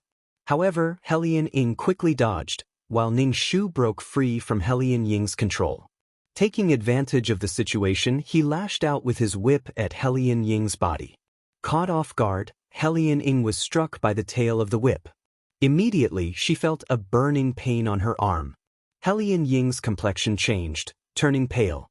Even her forehead broke out in a cold sweat. Ning Shu mounted his horse. Seeing Helian Ying's appearance, he could not help but proudly ask, "How does it feel? Does it feel like you're in ecstasy?" This prince's whip has been soaked in chilly water and added a strong ingredient. How does it feel? Moreover, you have already been poisoned. Helian Ying's handsome eyebrows creased, her face twitching. Afterwards, Ning Shu smiled, revealing his sinister teeth. This prince likes the style. Ning Shu's eyelids twitched. This Helian Ing was truly perverted. Even in this state, she could still chat cheerfully and wittily with him. Second prince. Hearing Ning Shu say that the whip was poisoned, the people behind Helian Ing became very worried. They looked at Ning Shu with sinister eyes. Despicable woman from Great Yong. These totters had the nerve to call her shameless. No matter how shameless she could not be more shameless than these totters who burned, killed, and pillaged. How could these rats be qualified to call others shameless? Helian Ing ignored the worries of her subordinates. Instead, she faced Ning Shu, licking her lips with her tongue. Bewitchingly and wildly, she commanded, "Other than Jiahui, kill everyone else." Yes, Ning Shu's face darkened. In a deep voice, he commanded, "Officers and soldiers, the totters have trampled on our territory, bullying and humiliating our wives and daughters. We must drive these bandits out of our territory. We must defend the country and protect our wives and daughters. Defend the country and protect the country." A low and solemn voice resounded through the forest. The soldiers' faces were solemn and determined to die. Seeing Princess Jiahui raise her whip, everyone felt hot blood rush to their hearts. Helian Ing looked at Ning Shu maliciously. "Do you really think that these people can defeat this prince's cavalry? Jiahui, come with this prince. This prince will give you unparalleled glory. You will be this prince's woman in this lifetime, the only woman." Helian Ying's hand was stained with blood. Ning Shu stretched out his hand, and the blood on his hand dripped into the dust. It looked cruel and enchanting. Ning Shu sneered. Facing the Tatar cavalry charging towards her, she threw out her whip and wrapped it around the Tatar's neck. The Tatar's neck was immediately dripping with blood. After struggling for a while, he stopped breathing. "Helian Ing, this princess is Great Yong's princess. This princess glory will be given by Great Yong. Even if this princess were to die, this princess will die on Great Yong's soil. You want this princess to leave with you? Keep dreaming." Ning Shu berated. Helian Ing shook her head. She looked at Ning Shu with treacherous eyes and said, "I like you the way you are. You seem to be wilder than the women of the northern desert. Ning Shu thought, this slut thinks too highly of herself. The sounds of weapons colliding, blood spurting, and swords piercing bodies could be heard. Ning Shu clenched his teeth. Out of the corner of his eye, he could even see the Tatar horses trampling over the corpses of great young soldiers, shattering their bones. An indescribable grief and hatred welled up in Ning Shu's heart. Facing the charging Tatar cavalry, she lashed out with her whip. The barbs dug into the Tatar cavalry's face and even into their eyes. When she pulled her whip out, she even pulled out her eyeballs. Giddy up, giddy up. Finally, the sound of hooves could be heard from the distance. They had been waiting for reinforcements all this time, but only now had they arrived. A great young general led his troops over. Seeing the ground littered with corpses, he repeatedly said, "Against the Tatars." Helianing didn't bring a lot of cavalry. Faced with so many people, Helianing looked at Ning Shu, whose face was covered in blood and only her bright eyes could be seen. Helianing then said to her subordinates, "Come back." The Tatar cavalry immediately retreated behind Helianing, solemnly awaiting Great Yong's arrival. Ning Shu touched the fresh blood on his face. The thick smell of blood assaulted his nose, making him feel nauseous. Ning Shu did not dare to be careless. He looked at Helianing, the hand holding the whip trembling slightly. Helianing smiled leisurely at Ning Shu. He was clearly injured, but other than his face being pale, he did not seem to feel any pain. Truly ruthless, so ruthless even to herself. Helianing pointed at the captured Tatars and indifferently said, "Release the warriors of the northern desert." Ning Shu was so angry that he laughed. What kind of situation was this? He could not help but say, "So what if I don't release them? No matter how powerful your northern desert cavalry is, my great Yong will use 10 lives to exchange for a single northern desert Tatar. If 10 is not enough, then we will use 100. Helianing's pupils constricted. She suddenly laughed, looking at Ning Shu with eyes that grew brighter and brighter. Finally, she smiled. This smile actually contained a trace of admiration. Helianing extended her finger and rubbed the sand on her lips. It is hard to imagine that in this bustling, befuddled place, there would still be such a backbone. Even Great Yong's border guards do not dare to speak to this prince like this. "Jiahui, you should not have been born in Great Yong. Instead, you should have been a woman galloping through the grasslands." Ning Shu sneered. "In order to not be married to you, I can pay any price." Now, Ning Shu did not know if this mission could be completed. When countries collided with each other, an individual was truly too insignificant. She had to break away from this man for the original owner of her body. Now, it seemed that the power of the plot was too great. She had broken away from the marriage, but Helianing, this man, had actually pestered her. Men were all cheap. If they could not be obtained, then they were good. The original owner of her body had been incomparably cruel to her during the marriage. Now, she actually wanted her to leave with him. This was simply trampling on Great Yong's and Li Wen's faces. Helianing's actions were more likely to strike a blow to Great Yong's morale. Imagining her own country's princess disregarding etiquette, justice, integrity, and shame and running away with the enemy's prince, especially when she was previously the subject of a marriage alliance, it was simply a huge joke. She would go down in infamy for 10,000 years. Ning Shu sneered, "A place where the monarch is neither monarch nor subject, where the father is neither father nor son, where there are no 3 cardinal principles and 5 cardinal principles. How can this incomparably corrupt northern desert be a place where this prince, a person as pure as ice and as pure as jade, can stay? Helianing, scram back to wherever you came from. Die." Helianing's face grew paler and paler. Hearing Ning Shu's words, she spat out a mouthful of blood. Of course, how could someone as thick-skinned as Helianing be so angered by Ning Shu to vomit blood? Instead, the poison had flared up. "You really poisoned me." Helianing wiped the black blood from the corner of her mouth. Ning Shu spread out his hands innocently. "This prince is an honest person. I never lie." Helianing's gaze scanned Ning Shu's face, scraping it inch by inch. Then she smiled ostentatiously.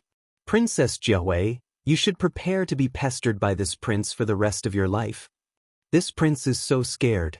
Ning Shu patted his chest. This prince likes to see you scratching your heart and lungs but unable to obtain this prince. Go.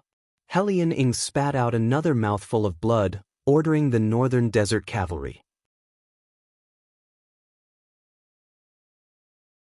Chapter 64. Helian Ing turned her horse around and prepared to leave, no longer caring about the captured Tatters. Ning Shu sneered. Great Yong's territory is not a place where you can come and go as you please. Ning Shu took the bow and arrow.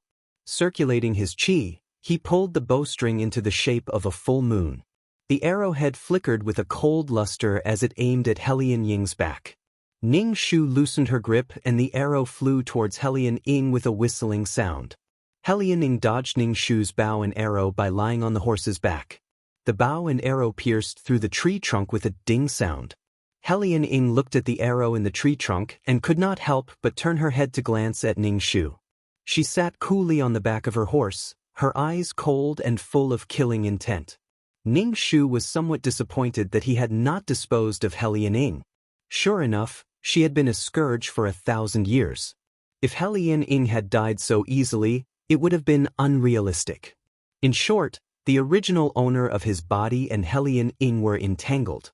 In his previous life, they had been fated to be husband and wife. How could fate be so easily severed? Sorting out his thoughts, Ning Shu turned his head and coldly said, "Clean up the battlefield. Register the dead soldiers and reward them according to their merits. Give their families 3 times the compensation." Ning Shu looked at the corpses on the ground. Some had been trampled beyond recognition by the horses. Some had even been split in two. Their internal organs and intestines were still steaming. The dust had been dyed black by the blood, and the thick stench of blood made one dizzy. War was cruel. War was cruel. The corners of Ning Shu's eyes were a little hot. She sneered and looked at the late general. When he met Ning Shu's eyes, the general was stunned and then looked away. He cupped his fist and said to Ning Shu, "Princess, where are the Tatters?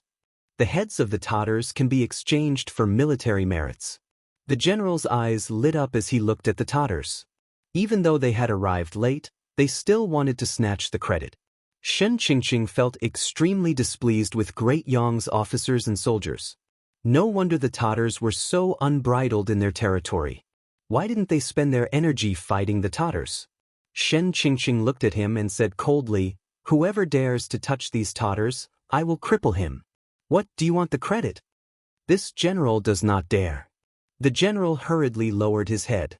Ning Shu was not only a princess, but also the left vanguard.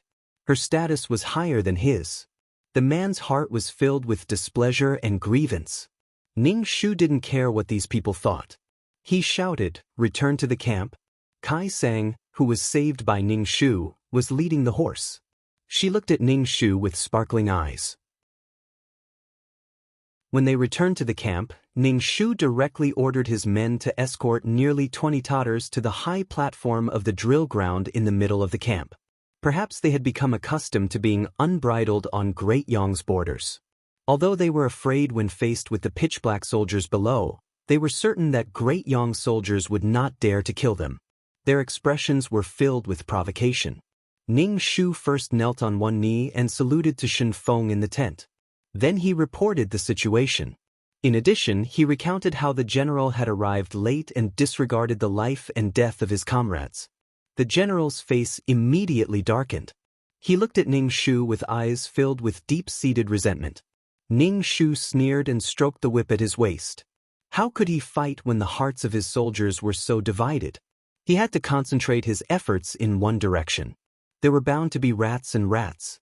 Ning Shu had to establish his prestige.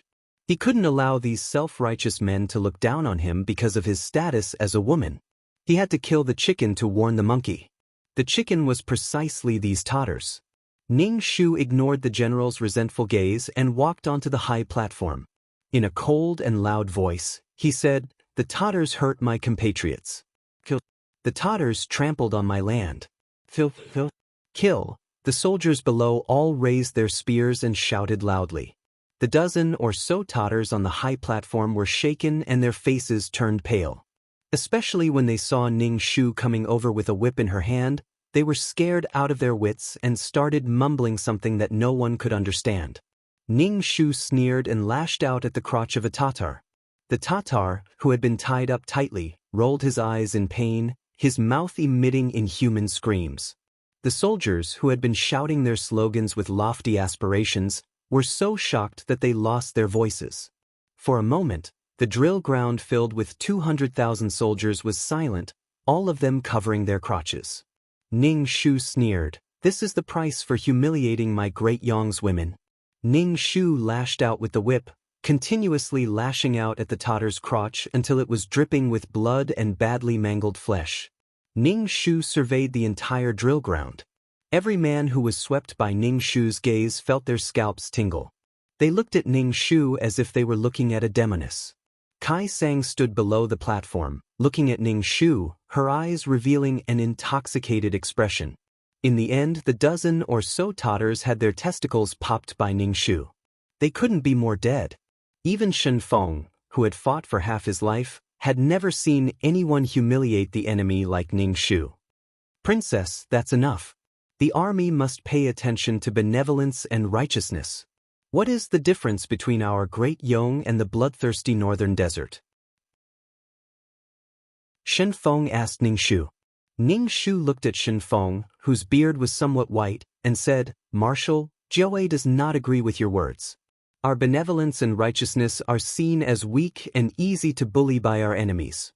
They will only look down on us even more.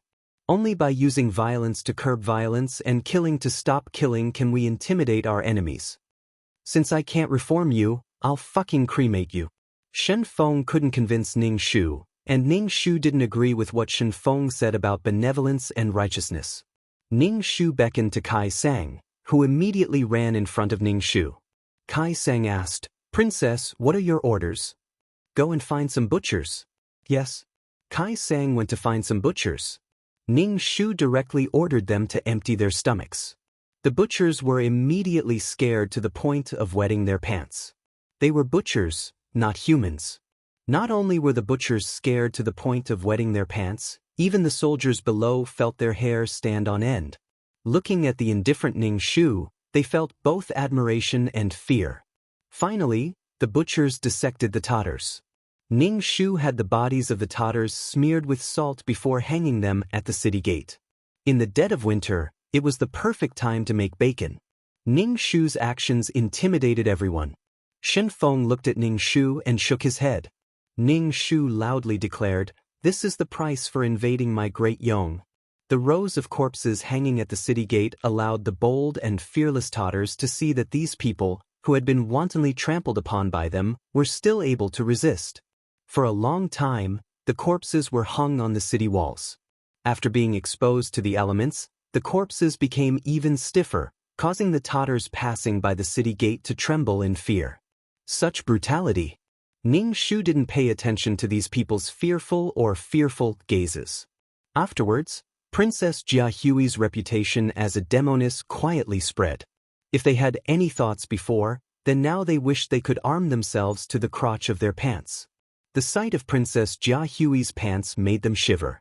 When Ning Shu returned to his tent, his entire body went limp and he nearly vomited. However, his body felt incomparably carefree. Ning Shu guessed that this was the original owner of his body. Princess Jia Hui hated the Tattars. During the marriage alliance, she had been humiliated by the Tattars. Now that she saw these people fall to such a state, she felt incomparably carefree. Ning Shu also smiled.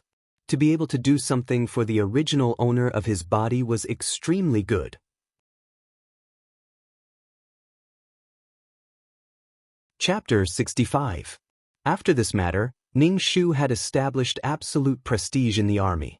Of course, they were afraid. Ning Shu expressed that he did not care. What surprised Ning Shu was that Kai Sang actually followed him to learn martial arts. Every day, other than washing clothes, cooking, and serving Ning Shu, she also took time to practice martial arts.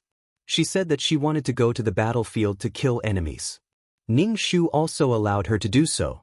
It was unknown whether it was because Ning Shu's reputation was too brutal, but there were many lonely and helpless women who had been defiled by the Tattars who ran over to seek refuge with Ning Shu.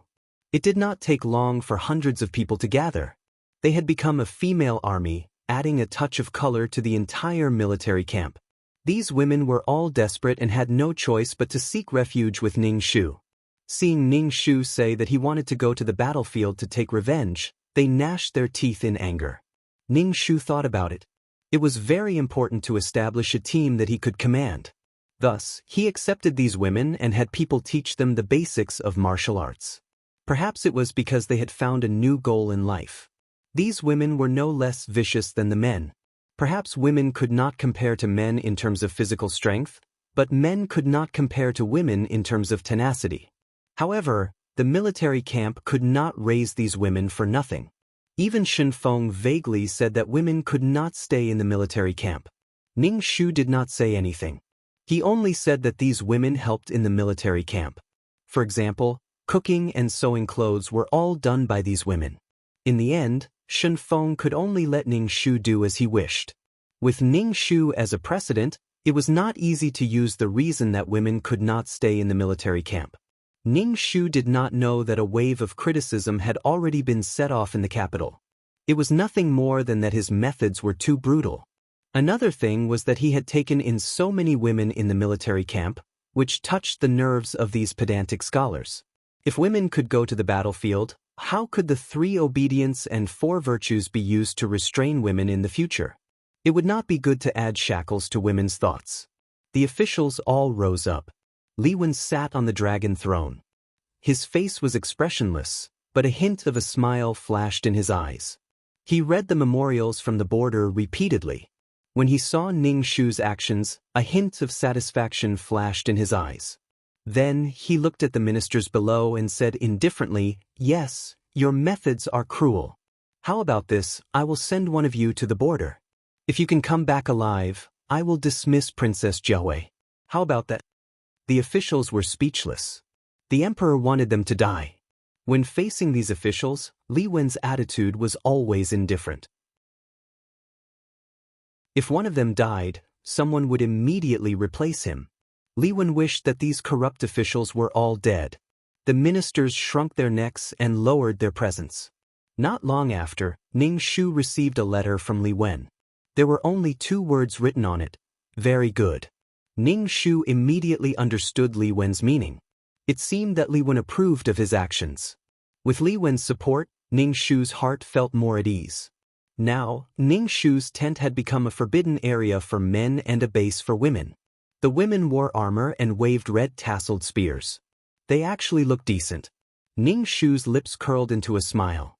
This could be considered as the power left for the original owner. He hoped that after she left this world, the original owner would be able to live a more relaxed life. Ning Shu was now walking on the majestic city wall. He looked at the Tattars' corpses on the wall. Looking up, he saw a vast grassland and snow mountains in the distance. It was such a magnificent scene. Ning Shu was followed by the armored Kai Sang. Ning Shu said, "Princess, the people of the northern desert have such a vast land. Why do they still want to steal our things? Stealing is addictive. It is easy to reap without sowing. Farming is not something the Tattars can do." Ning Shu said indifferently. Probably because Helian Ing was injured, there were no Tattars harassing the border recently. Ning Shu practiced martial arts every day and also thought of a way to deal with the Tattars' cavalry. The Tattars' cavalry was the most powerful. The horses and people were fat and strong. He had to think of a way to deal with the cavalry. If 100 people were exchanged for 1 Tatar from the northern desert, Ning Shu's heart would tremble. It was simply stacking human lives. There would be a way. Ning Shu wandered on the city wall and bumped into Duan Xinghui. Duan Xinghui walked up. Ning Shu cupped his fist and said, "Greetings, princess." Ning Shu grunted coldly and brushed past Duan Xinghui. Duan Xinghui saw that Princess Jiahui did not even look at him. He could not help but say, "Princess Jiahui, will you go with the second prince of the northern desert?" Ning Shu stopped and turned around to look at Duan Xinghui with a frown. "Guard Duan, this doesn't seem to have anything to do with you. Also, It's not up to you to question the relationship between me and Mo Bei's second prince. If you spread this kind of rumor in the army, be careful that I don't kill you. Duan Xinghui bowed slightly. Ning Shu said, I will remember. Ning Shu snorted and returned to the camp with Kai Sang. The Tatars only focused on raiding. The infantry had no advantage over the cavalry. Snow fell from the sky like goose feathers.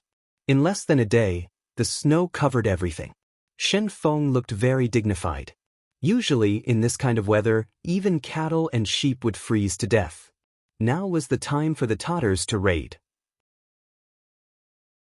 They sent soldiers everywhere to scout and sent a lot of soldiers to guard. Ning Shu still did not think of a way to deal with the cavalry. The most effective method was to use crossbows to shoot the Tatars on horseback.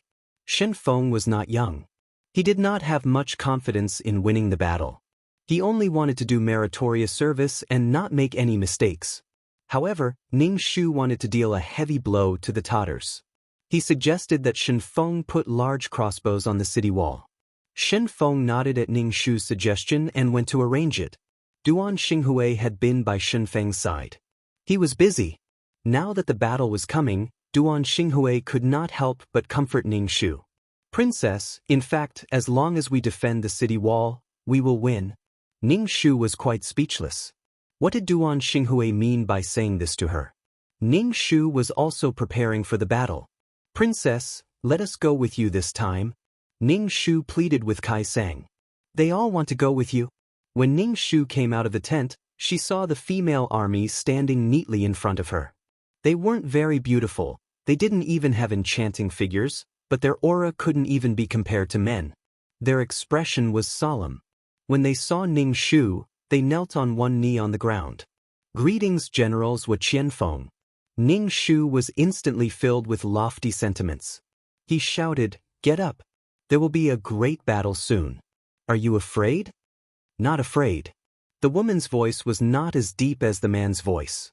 Mixed together, it was very clear and moving. From now on, start training archery. Archery is about arm strength. To deal with the Tatars, crossbows are the best way. Start training now. Ning Shu pointed at the target. Shoot at the target.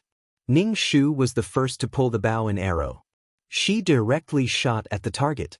Her strength was very big. She directly shot through the target. You're tuning in to the Passion Page's YouTube channel. We're so grateful for your support, and don't forget to subscribe to join us on this incredible journey through captivating stories. Your generosity through donations truly makes a world of difference, as it's the primary source of revenue that allows me to expand and enhance this channel for you. Thank you from the bottom of my heart for being a part of this adventure.